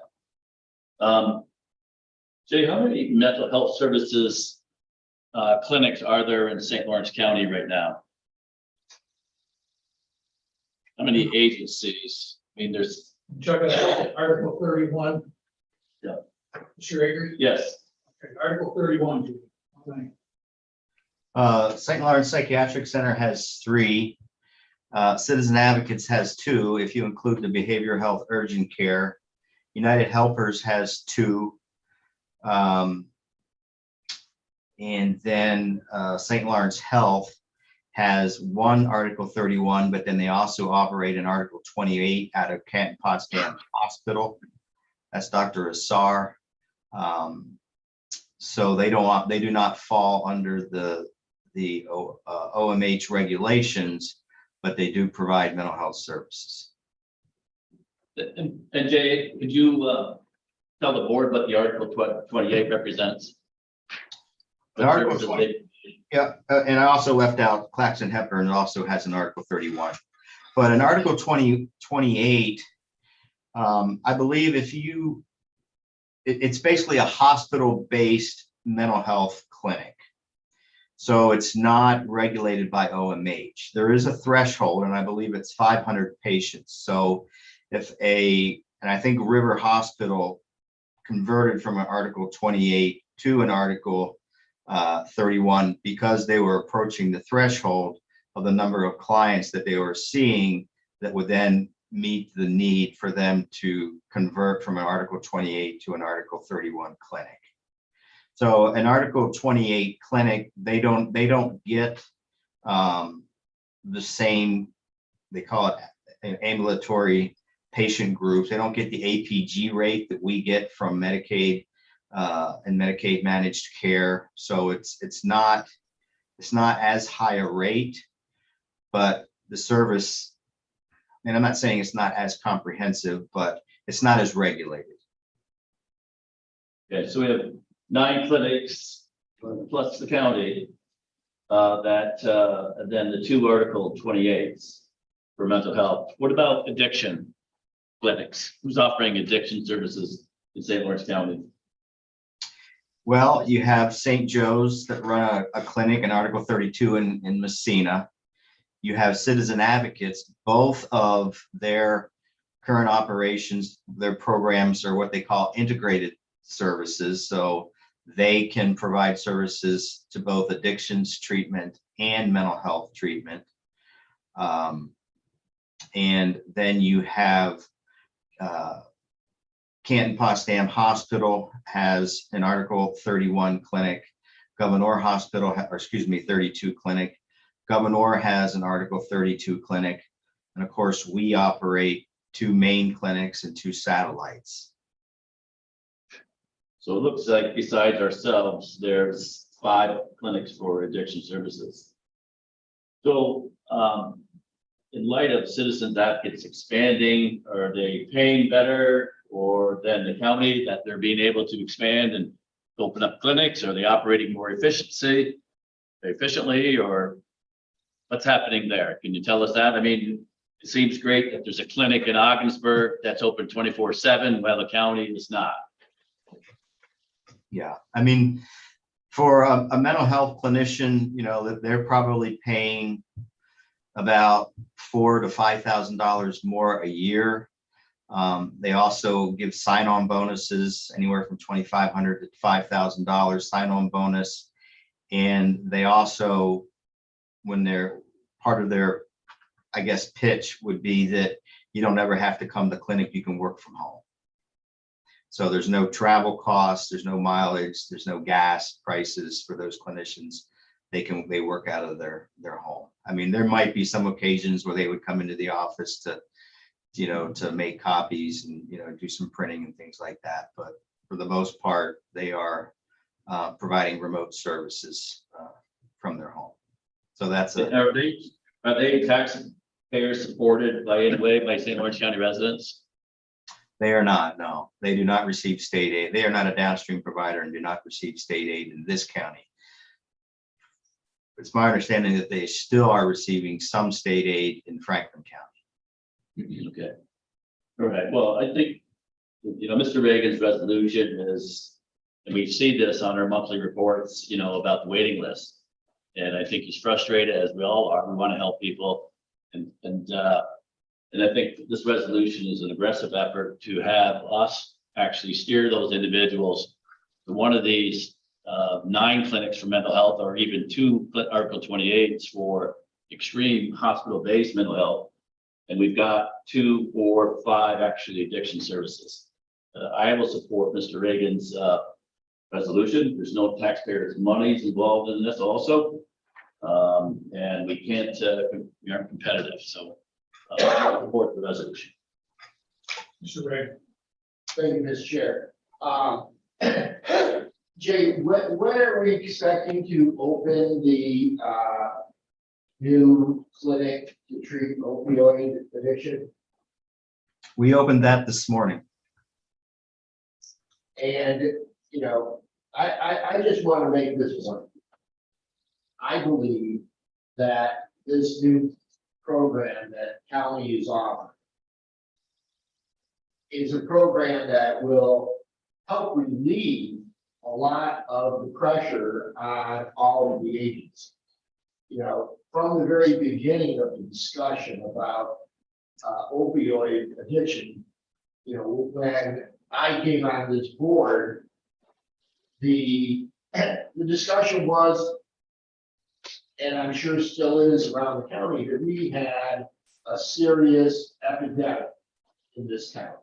We had young people die. We had middle-aged people die. We had more and more people who, for whatever reason, were turning to heroin, to other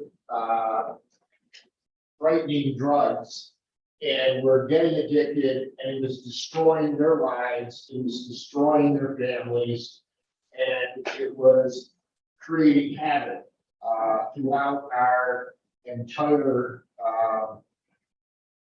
county. Now, I think this entire board deserves a lot of credit that we were willing to invest in a new program, in a new service, something that had never been done before in St. Lawrence County. Because many of us, when we ran for office 4 years ago, we had said we would address this opioid epidemic, and we would do everything that was in our power to try to reduce the suffering, reduce the havoc on families, and reduce the number of needless deaths occurring in this town. And Jay, you deserve a lot of credit. You've been jumped through so many hoops and put through so much aggravation, and many of us on this board are responsible for a lot of that aggravation that you've been put through. And you've done a masterful job, and your staff has, and you stepped up when others let us down. And I think everybody on this board appreciates what you've done. And I want to thank you for that. And I desperately hope that you don't take my resolution as criticism of you or your staff. My point is, I believe that with this new clinic, it's going to help stabilize some of these people. We're going to have some rough patches, in the next couple months. No one should think that there's not going to be some rough patches. And no one should think that there's not going to be some tragedies occurring, because there's going to be some people who are going to get on the methadone and still try to also abuse other or the same opioids and other drugs that that have gotten them into the troubles that they have. And there's going to be tragedies from that. But that's why we need to do something like this. Because by making sure that people are seen as quickly as possible and people are getting the help as quickly as possible, you know, we have the opportunity to reduce some of those tragedies. We won't be able to reduce all of them, but I think it's worth a try. I think we need to be willing to take bold action and try to get people the help they need when they need it. And if it creates a little, you know, some extra work on the part of the people taking the calls, you know, it's gonna happen. And so that's where it's coming from with me. And I believe a lot of people on this board feel the same way, at least I hope they do. And, you know, that's where I just want you to know that we do appreciate your efforts. You've done a terrific job with this agency since you arrived here. You put up with a lot of headaches and a lot of criticism and a lot of, I don't think I could ever put up with it, but you have. And we thank you. And, you know, I'm sorry to be throwing more on your plate, but that's what I'm gonna do. Mr. Boyce. Jay, logistic. If I have a crisis tomorrow at 7 AM and I call the Ogdenford office and it's not open yet, what happens? What do I get? Well, you get the after hours voicemail or, you know, answering system that would direct you in case of emergency to call Reach Out and or 911 if it's a crisis. Okay, good. Because really we're open 1/4 of a week, you know, 8 to 5, Monday through Friday, we're open 1/4 of the week. And I'm sure not all mental health issues happen during the weekday when it's easy. Margaret had asked, how do we measure the threshold? I keep these. It's kind of weird that I keep them. But October of 21, mental health was 49 on the wait list. February of 22, it was 84. So how do we measure this? 0. 0. That's how I want to see it measured. No wait list. Somebody with all the outfits that handle this, it's got to be 0. I gotta imagine we can make it 0. So I'll support this. And I'd love to see it 0. And it's just my thought. Okay. You call the question? Was it even called? Was it second? Second by Mr. Sheridan. No discussion? Let's have a roll call. Please. Everybody. Everybody? Who?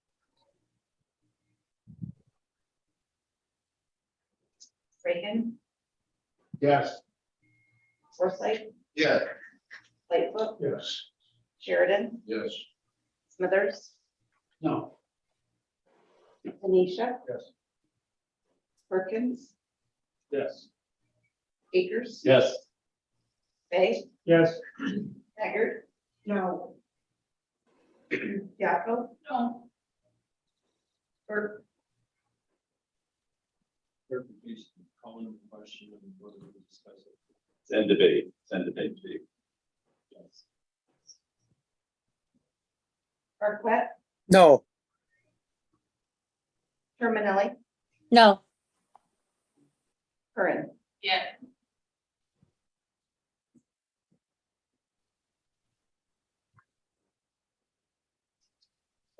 10-5. So, the motion, to call the question, as and the question was called, what's the pleasure of this board on moving forward? It's a resolution, out there. There is a, Yeah. board, there is a resolution. Now we move to a vote. Mr. Reagan's resolution. So, then the motion to consider Mr. Reagan's resolution passes. No, we have to vote on the resolution.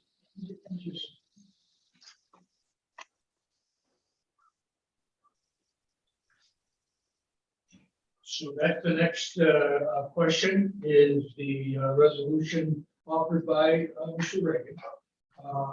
Whether or not it will pass or not, we will have a vote and see another vote. Could you read the resolution again, please?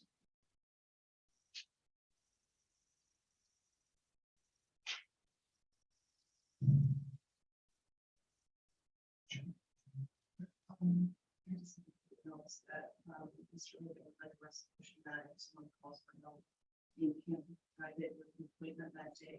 They make arrangements with somebody, one of the providers, or same day. On to the next part. Okay, Point of order. And then go ahead. that's different. Okay, then we'll go with the original one. Okay, That's fine. thank you.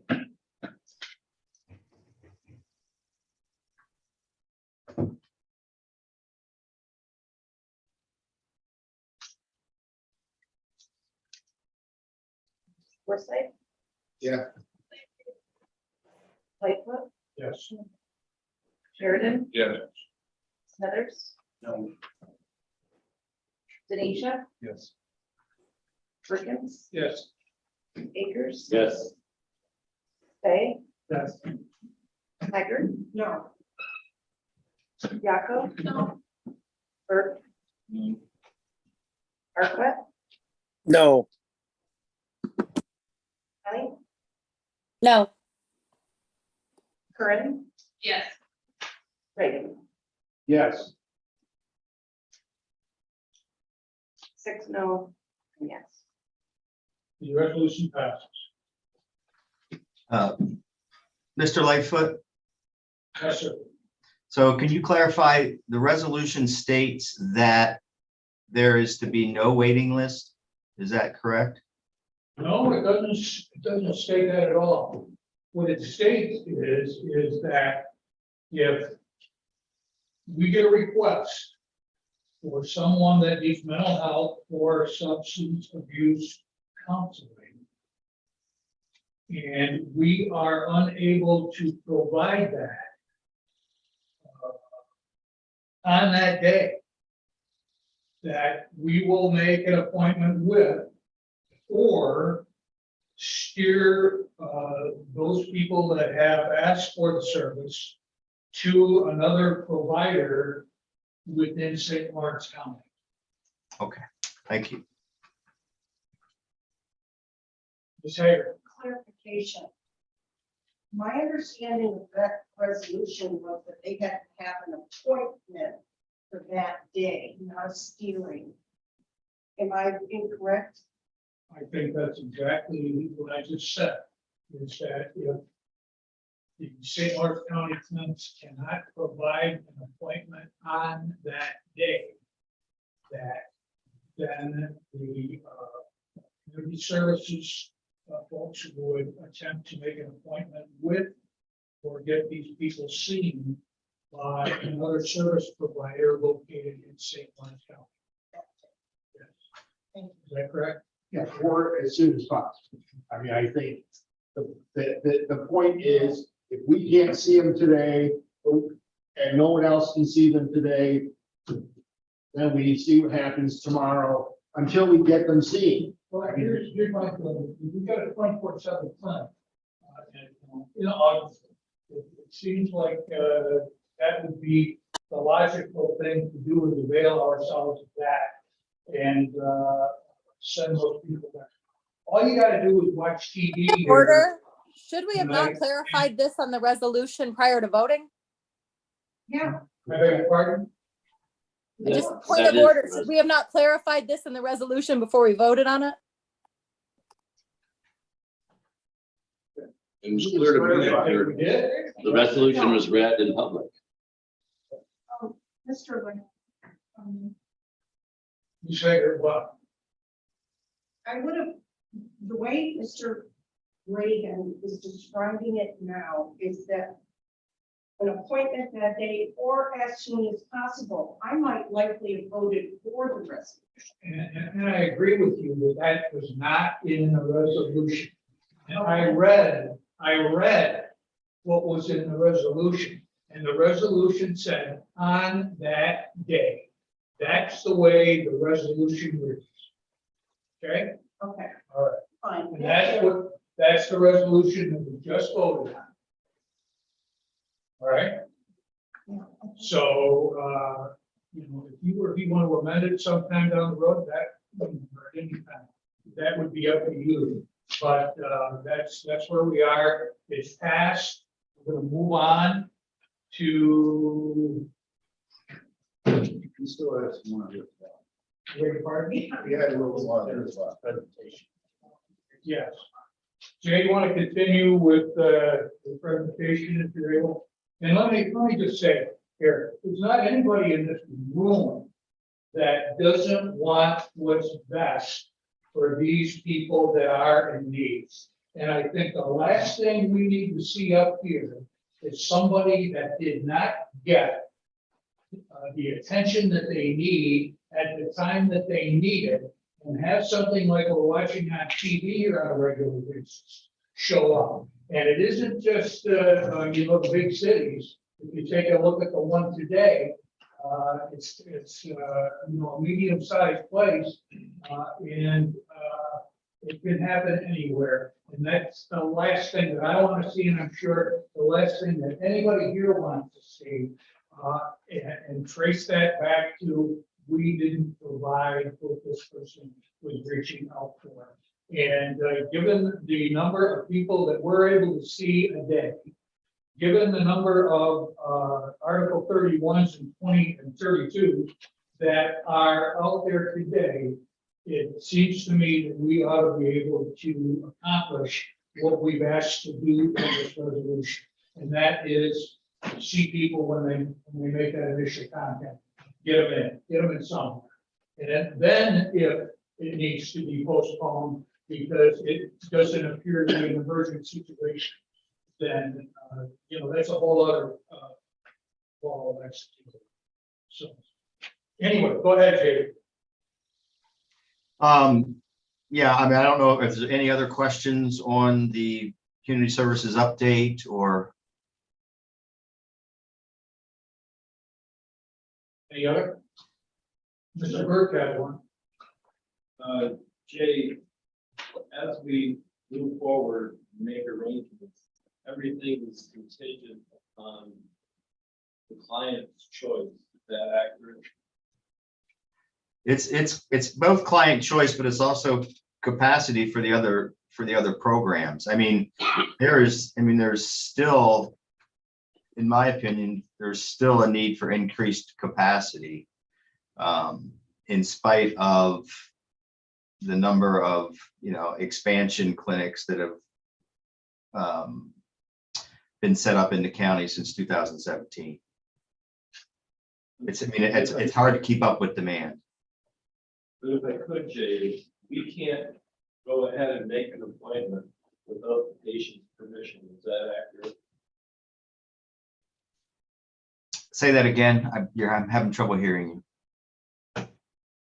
Patient, I'm bringing in the element of patient choice. We can't just automatically make another appointment for a patient without their permission. Is that accurate? Correct, yes. I mean, some of them still might prefer to stick with county clinics rather than go to one of the other providers if they're not as familiar with it, if they have a history. I mean, there's a lot of opinions out there over one provider over another. You know, and could be based on a family member's experience, could be based on, you know, rumors in the community. It could be based on a lot of things that they would choose one provider over another. Anyone else? I'd just like to comment on that. John, I think that we all realize that it's up to the patient, it's up to the individual, it's their choice. I think given the choice, let's say they were offered 2 or 3 different locations within the county to go to. No, I want to stay here with St. Mark's County. Well, obviously then you've got an issue of, do I have people that can see this person right now? And you've got an entirely different situation.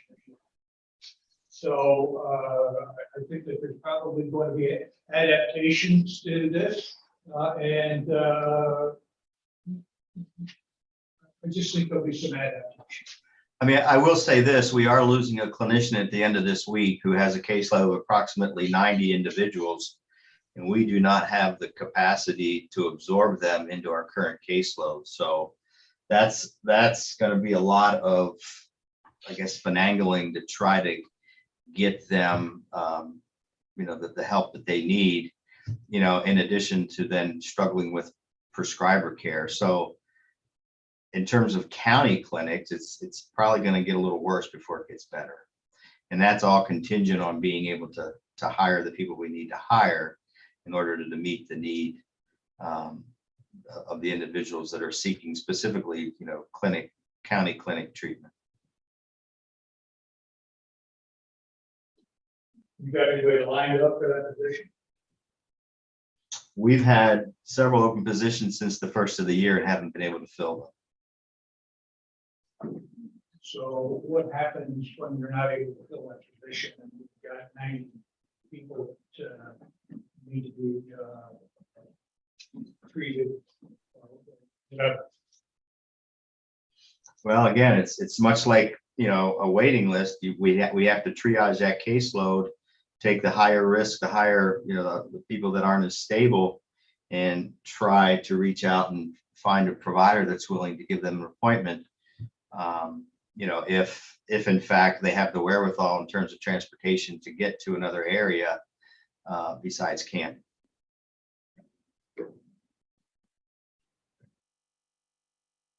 Mr. Stern has a question or a comment. Do we have an area at our clinic where if you could get a telephone, like a teleprompter clinician, that the patient could come in, sit down, and see the person over the teleprompter?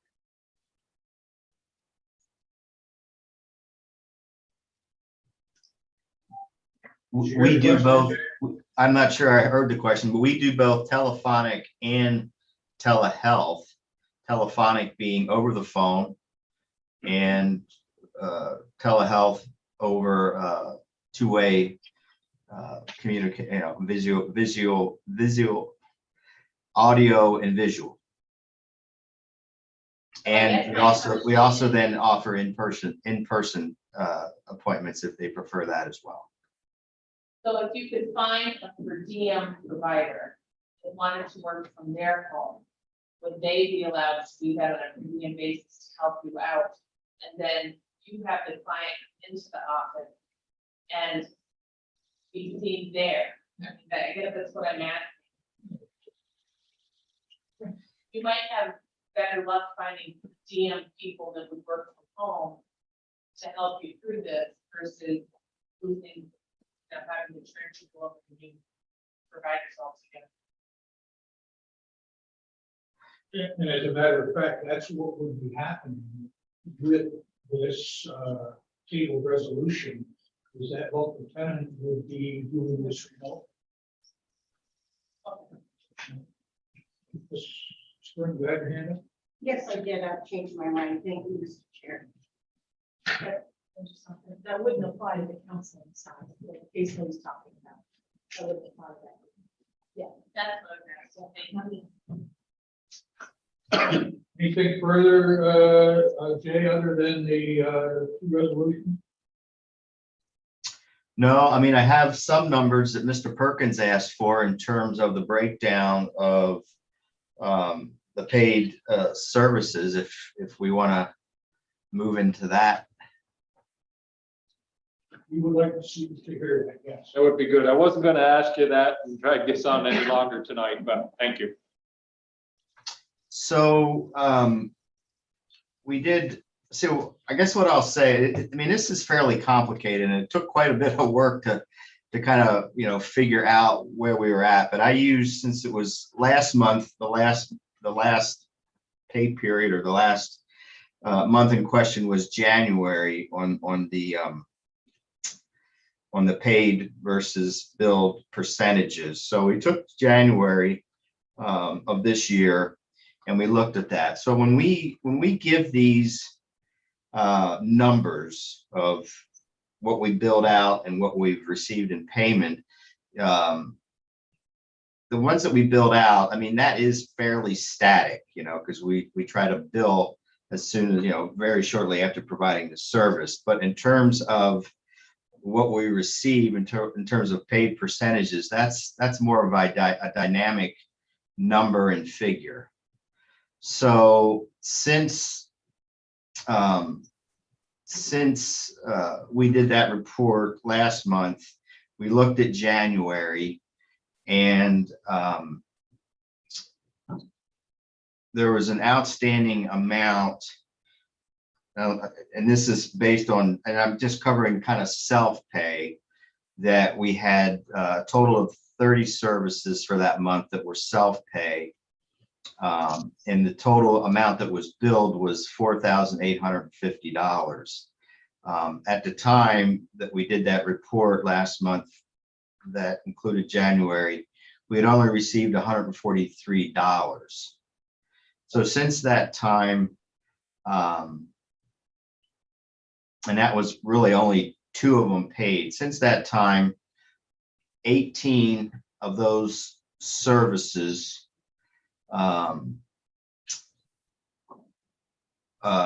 we actually, I guess you'd say, found payers. So when they presented, they say they didn't have insurance. And then we, you know, looked and found that they did have insurance. So 18 of those services were billed for a total income or revenue of $1,875. 9 of the truly self-pay were billed and they paid $850. We have 1 individual who is self-pay and refuses to pay anything, and we've sent out a second letter. So in short, at the time of that, we made this report for last month, that we had billed out for $4,850, and now we've collected $2,868. So what that does is that brings the percentage down from, on the report, I believe it was the percentage that we got paid was 88.9. Based on that, those remittances that we got, that brings our total percentage up to 95.17% of getting revenue that we billed for. And out of that revenue that we did not receive, any remittances or income of, that leaves 4.83% that we did not get reimbursement for. So out of that 4.83%, 4 of those services was because we didn't have a pre-authorization, 17 because they were out of network, 9 of them were untimely, or 10%, I'd say, were untimely. Some of it was because of provider enrollments, wrong insurance, an invalid modifier, or self-pay. So, I mean, there's, it's kind of spread fairly evenly. I mean, the self-pays sometimes are difficult to collect.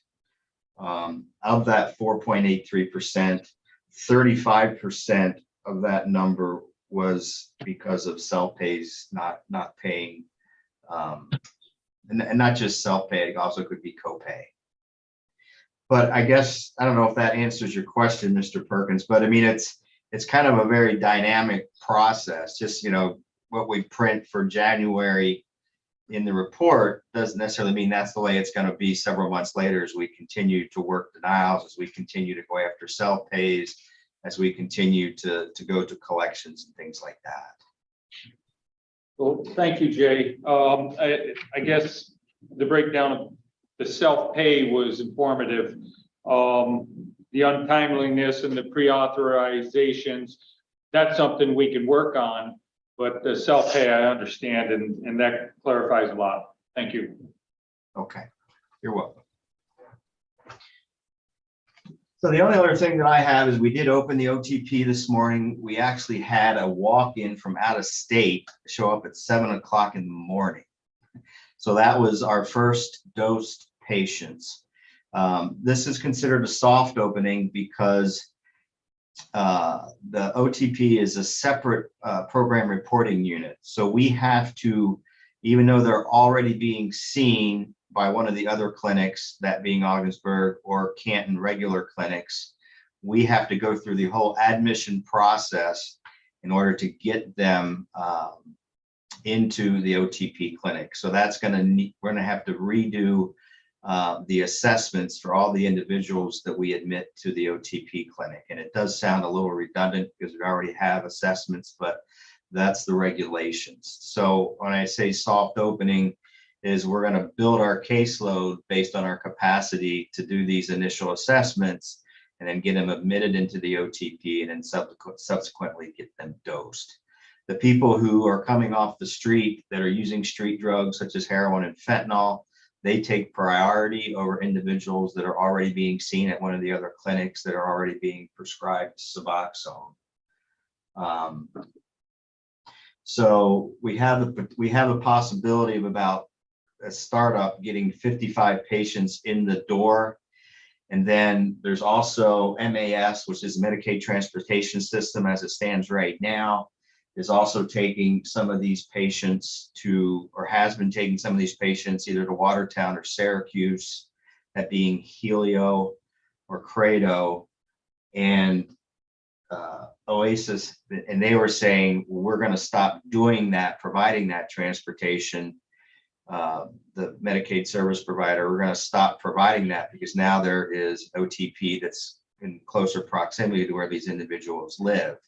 And Oasis got involved and says, you know, you got to put the brakes on that. You got to give us some time to get these assessments done and get these people admitted. You just can't say, oh, we're going to stop transporting them to Syracuse. So, I mean, we certainly, you know, feel like we,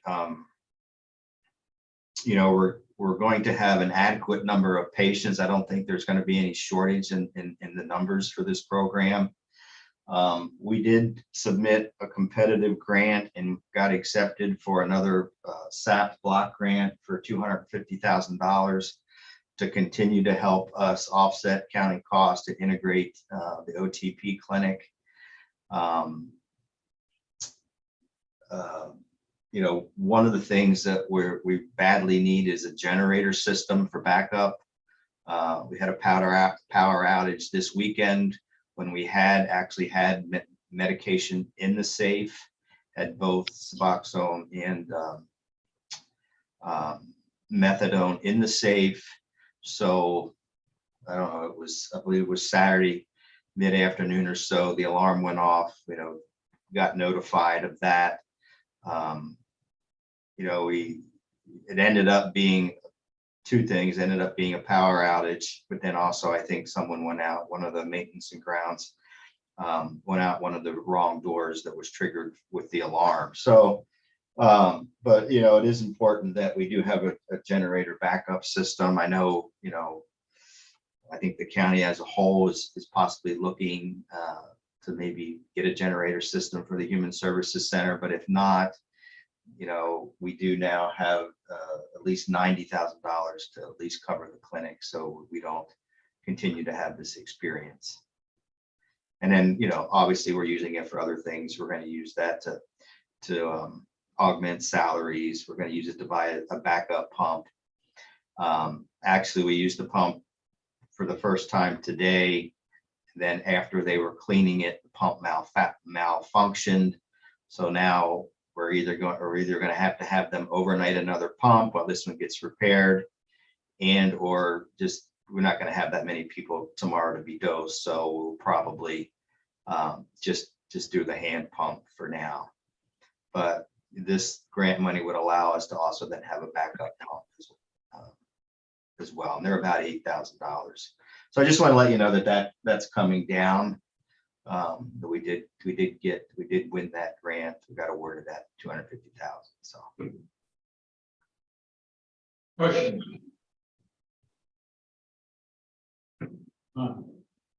Move to the two resolutions now, Jay. I'm sorry. Beg your pardon? That's the public health. We're all set. Oh, you have no more for public health. Thank you very much, Jay, and sorry for keeping you there so long and such. All right. Well, thank you. You're welcome. We'll move to public health, Jolene Munger, and she has a proclamation that she will read to us.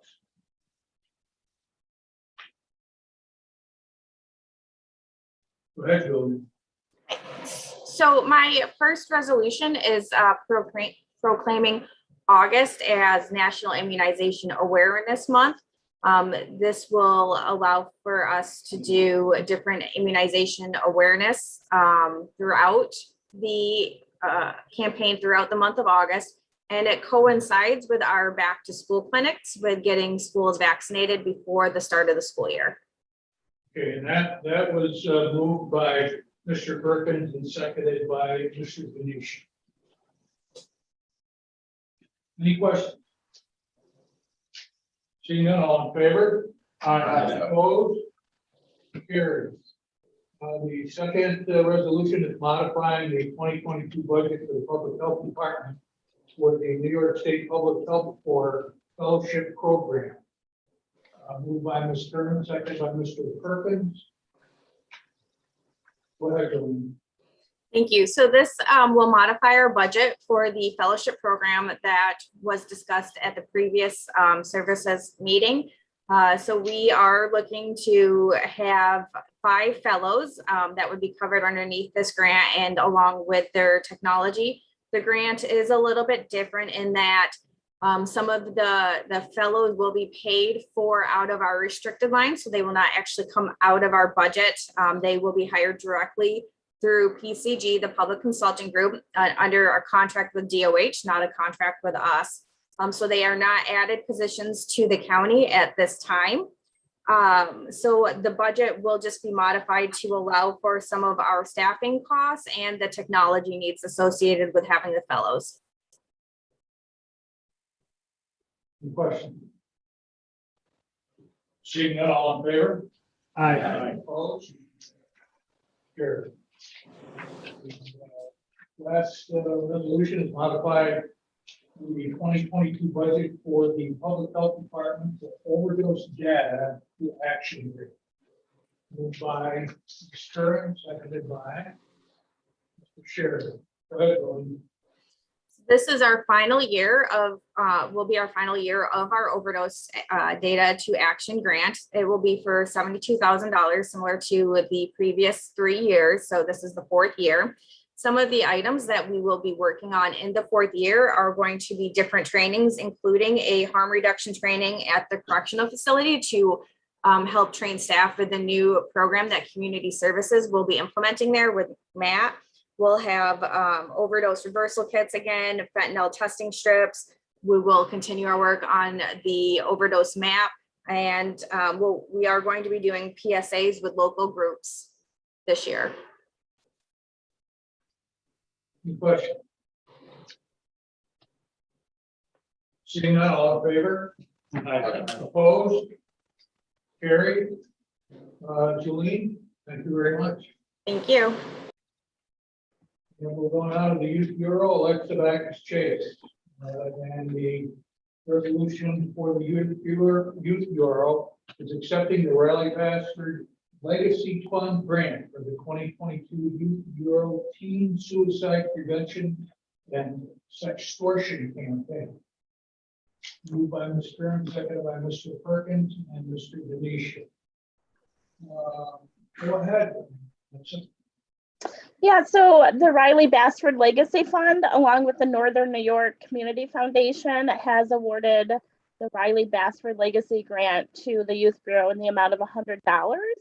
And that will help to provide two $50 gift cards to winning videos that were submitted from our spring teen suicide prevention and sextortion campaign to our video winners, which will be announced in the next month or so.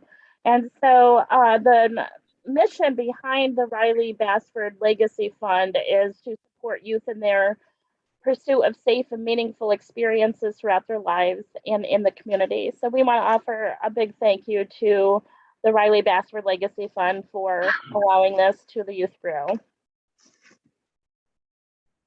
A few questions or comments? Seeing none, all in favor? Aye. Opposed? Carried.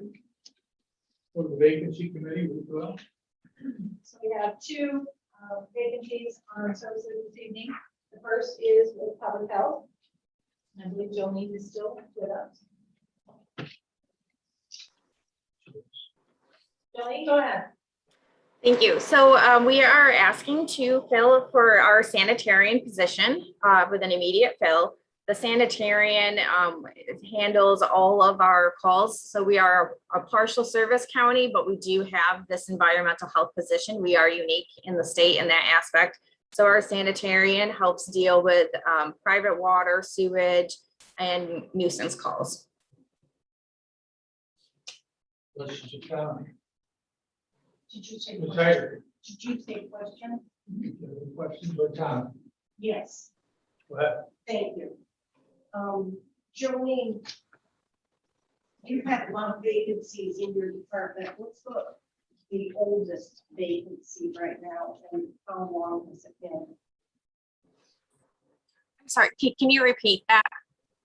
Your microphone on. Oh, I'm sorry. I apologize. Jolene, you've had a lot of vacancies and have difficulty filling them. What is the oldest vacancy, and how long has it been open, and what do you attribute the problem to? Thank you. So I didn't hear the last part, Ms. Haggard, but our longest vacancy has been, I think we have one going on 19 months right now, and that's for our community health nurse position. And the last part of my question was, what do you attribute that to? So we are struggling with our nursing positions, primarily due to salary. I understand we're only a 35-hour work week, but that does play into a lot of it. I know several counties, their public health departments have switched to either a 40-hour work week or 37.5-hour work week to help offset some of the pay. But we do struggle to retain anything. And the other part with that is nurses have to come in at base.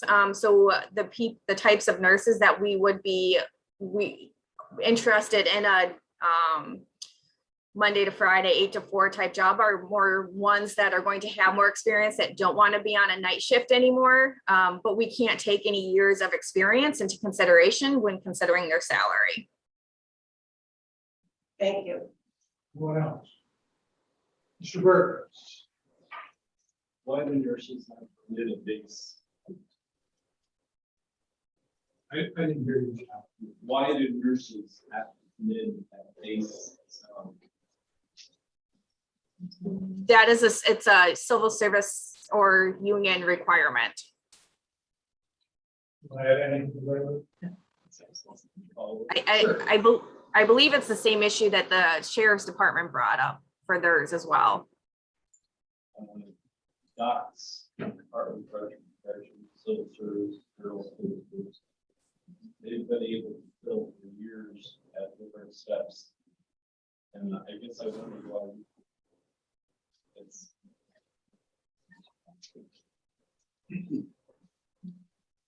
Johnny? Respond to that? I'm sorry, I couldn't hear him. The question was about the nurses coming in at base, he was referencing that Department of Correction for years has brought in folks higher than base. I wanted a little clarification on why ours is set up the way that it is. We actually went over this in negotiations, and we've tried outside of negotiations a couple of different times to negotiate the ability to bring employees in at higher than base when they, within the CSEA contract. We have not been successful at reaching an agreement with the union. Let's do a different contract. It's contractual, yes. Mr. Burkett. Johnny's right. We did try that in negotiations. The union would not do that unless we gave everybody across the board a raise. Even though we explained how important the nurses were, they were underpaid. They weren't willing to help with those salaries for the RNs coming in. Mr. Burke. So 19 months down the road, we go without community mental health, community helpers. 3. And because of our negotiations or our failure in negotiations, we're in a dilemma. I guess that's the best way to say it. And no end in sight. It's the worst part. No end in sight.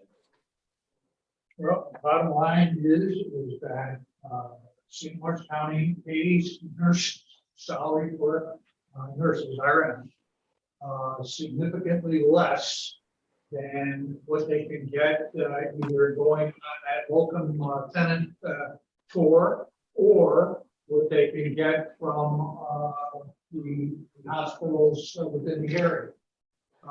The union has seen fit not to consider what we asked them to consider and put stipulations on it if we did. So I would say we're, contractually, we're in a tough spot. And until we get some buy-in by others, we'll continue to be in a tough spot. Because nurses just aren't going to come to work at St. Lawrence County for a lot less money that they can get somewhere else. Benefits aside. Mr. Jolene. Thank you, Jolene. The second position we have for social services, Mr. Sievers joining us from NIPWA. He is with us. Good evening, Joe. Good evening, everybody. How are you? Go ahead. I am requesting to fill our vacant computer programmer analyst position.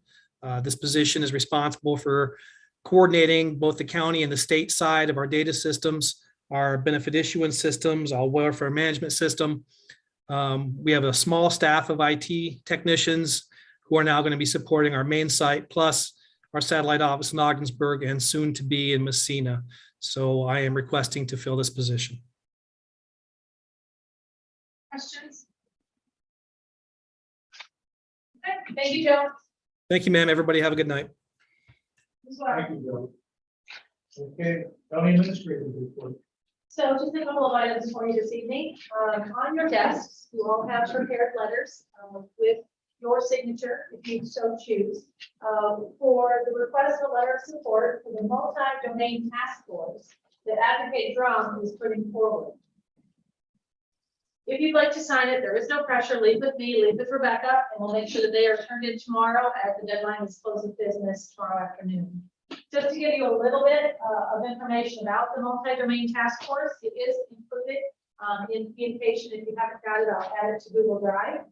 This is an organizational centerpiece transforming the Army to address the growing threat to U.S. national security.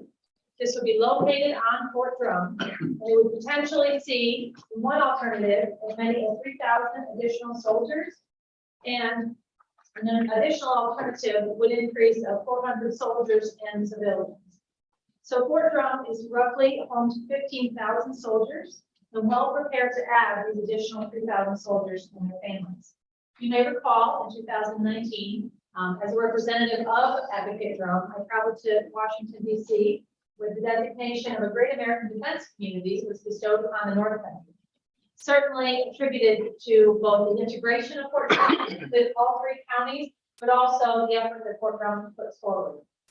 They have sufficient land and airspace to provide for this task force.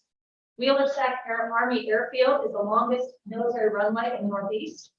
They're able to rapidly deploy troops, as well as being the most deployed division in the Army. The 10th Mountain Division on Fort Drum continues to be the training venue of choice for the Northeast region for the Reserve and National Guard units that on an annual basis train 30,000 Reserve and National Guard units.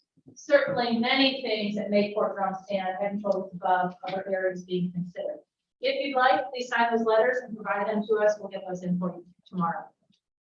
I want to just give you an update that we are continuing our search for space in Messina with regard to our social services and the board support to open a second satellite office there. We toured some space approximate to, not adjacent to, our Harrogate Commons offices down in Messina.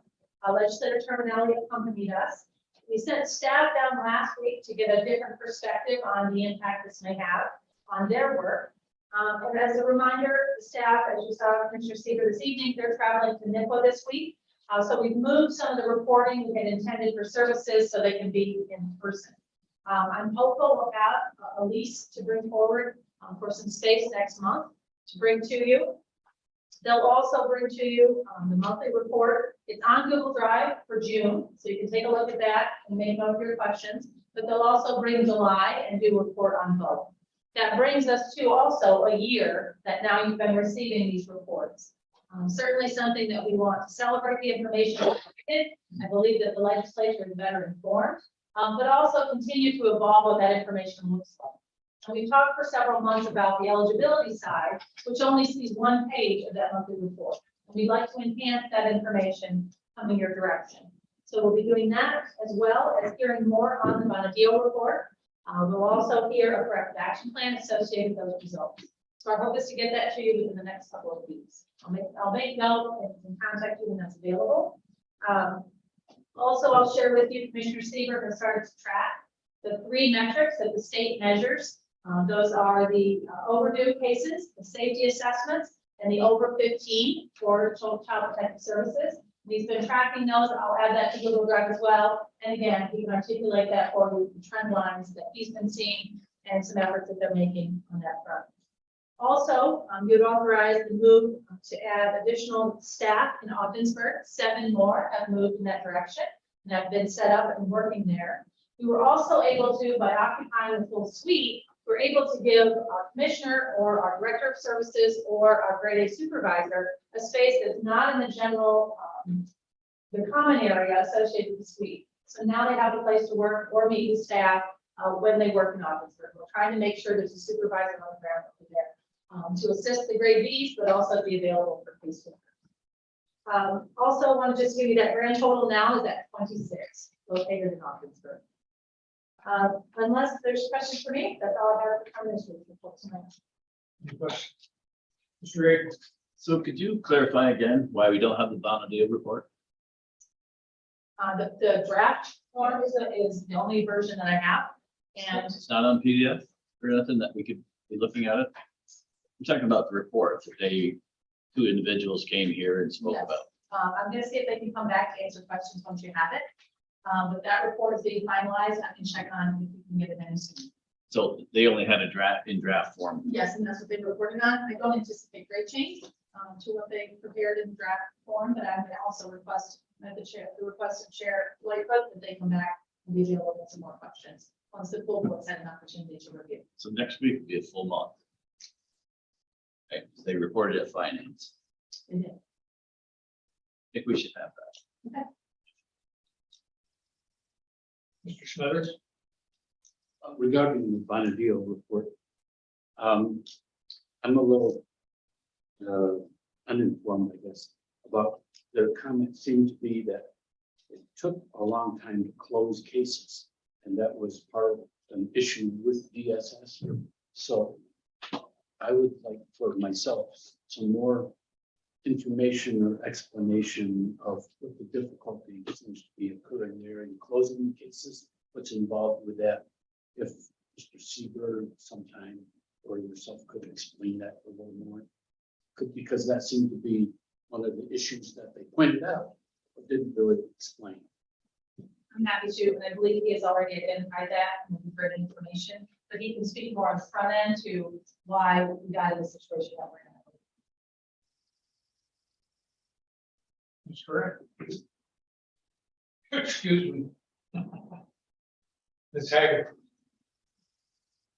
Obviously, I don't raise my hand often. You don't look like either.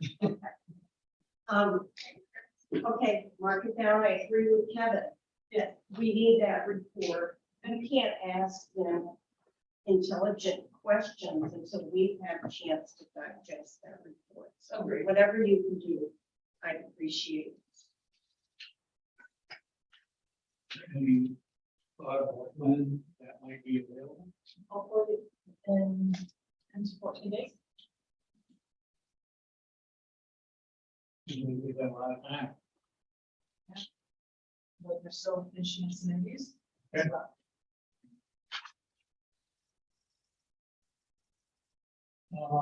Is that it? It is. Okay. Unless there's any more questions. Let's see. Move on to committee reports, the Board of Health, Mr. Akers. Board of Health will be meeting in the near future. Mr. Sheridan, the CDP Board of Directors. CDB Board of Directors did not meet this month. Thank you. Community Services Board, Ms. Haggard. We have not had a meeting since my last report. Our next meeting will be September 6th. September 6th, 6th. the first Tuesday of each month, but not in the summer. Thank you. Mr. Denisha, the Office for the Aging Advisory Board. We have not met since our last meeting. Next meeting is September 19th, on Monday, but Thursday, August 11th, is the San Luis County Senior Picnic. We talked about this last week. But it starts at 11 a.m. I would strongly encourage all the legislators to go help serve, especially if you're going again. It's a good opportunity to meet some of the folks. And if you're not going, again, it's a good idea just to go in. I have a question from this. Sure. Larry, I called over there to find out, it said we had to register, and I didn't know if servers had to register, or I never got a call back from them, letting me know. Do you have any information about that? The flyer says for the picnic, anybody who's going to be there has to register. Yeah, that's going to be if you're going to. Okay, so we're just showing up. Yeah. But if you wanted to let Andrea know, just shoot Andrea a text and let her know that you're on the server. But, you know, if you want to stay for dinner, let her know that as well. Thank you. Anything else? Okay. Youth Advisory Board, Mr. Miller.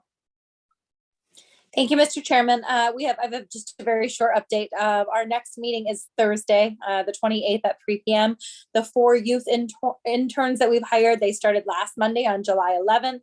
They're working very hard already. They've got some articles written for our August newsletter, and they're going to be working on some public service announcements and polishing up the universal presentation on teen suicide prevention and sextortion that went along with the campaign that we launched last month, so that the school districts have access to those materials for implementation in the fall if they so choose.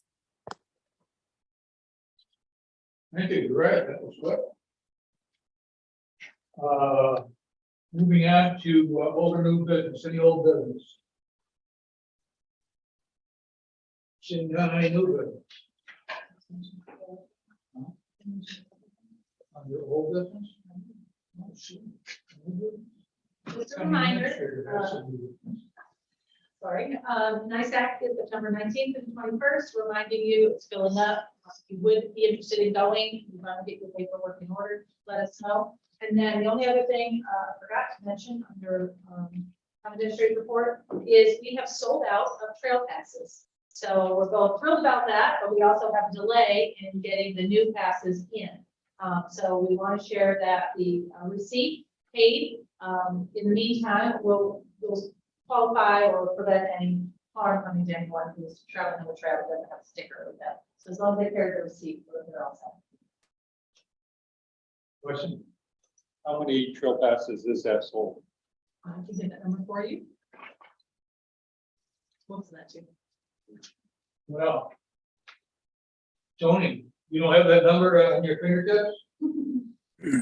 The number I reported was 1,464 2 weeks ago, and I have not been updated on the number since then. But 1,464 exceeded, and that was again in early June, late June, early July, exceeded the entire year, our first year last year. So that was very good news, and obviously that number has grown over the last 2 weeks as well. Great news. Thank you. That it is. Thank you. Anyone else? Any other? No, none. Do we have a need for executive session? We do. We have need for litigation, personnel for the medical, financial, credit, or employment history of a particular person or corporation or matters leading to the appointment, employment, promotion, demotion, discipline, suspension, dismissal, or removal of a particular person or corporation. And we have 2 appointments. Motion going to executive session by Mr. Snyder, seconded by Mr. Kay. All in favor?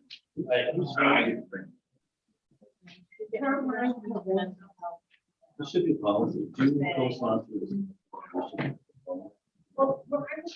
All set, Mr. Chair. If there's no further business, here.